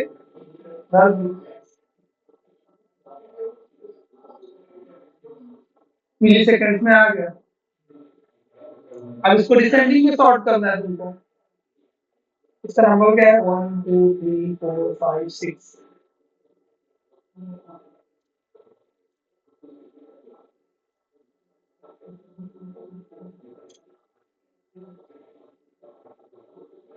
आ गया, सबसे ज्यादा टाइम फर्स्ट वाला record लेगा, डिसेंडिंग में सॉर्ट कर दिया। समझ में आया क्या? तो ये पूरी कहानी है परफॉर्मेंस फिल्टर की। तो उसमें फिल्टर भी हो गया, सिनेरियो बेस्ड क्वेश्चन भी हो गया, ऑप्टिमाइजेशन से रिलेटेड भी चीज हो गई कि तुमने कोई ऑप्टिमाइजेशन किया, यही वाला किया, फिल्टर यही वाला किया। तब मैं तुमको वही बोला, क्योंकि एक बंदा एक ही सिनेरियो बेस्ड पूछेगा, वो सब पे नहीं पूछेगा। एक इंटरव्यू में एक ही सिनेरियो बेस्ड आता है, या तो वो परफॉर्मेंस का पूछेगा या तो वो फिल्टर का कोड लिखवाएगा। समझ रहे हो क्या? वो वही पर्सपेक्टिव से उनका काम करता है। एक बंदा सब सिनेरियो बेस्ड पूछेगा तो 2-2 घंटे का इंटरव्यू चलेगा। कभी कभी पूछ भी लेते हैं, ऐसा भरोसा नहीं है। दिया है 1.5 घंटे का भी दिए इंटरव्यू, तो वो अगर इनके पूछा तो फिर उधर रिजेक्ट हो जाना ना, वो चलेगा। ठीक है, तो कहीं तो सेलेक्ट होंगे। क्या? ठीक है, तो ये पूरा परफॉर्मेंस ये मतलब फिल्टर से रिलेटेड था। फिल्टर के एग्जांपल, इसमें एसक्यूएल से रिलेटेड भी बहुत चीज बता दिया। ऑप्टिमाइजेशन का भी बहुत सारा पार्ट था, वो हो गया। अपना जॉब्स जो था, वो तुम लोगों का जो पेंडिंग जॉब्स था, जॉब्स का पार्ट कंप्लीट हो गया। फिल्टर का हो गया, एरिया हो गया। एक टॉपिक कौन सा था? मिनिफिकेशन नहीं, डेलीगेट्स। डेलीगेट्स सर कल लेक्चर दिया, नहीं तो आज हो जाता। प्रोजेक्ट अलग लूंगा भाई।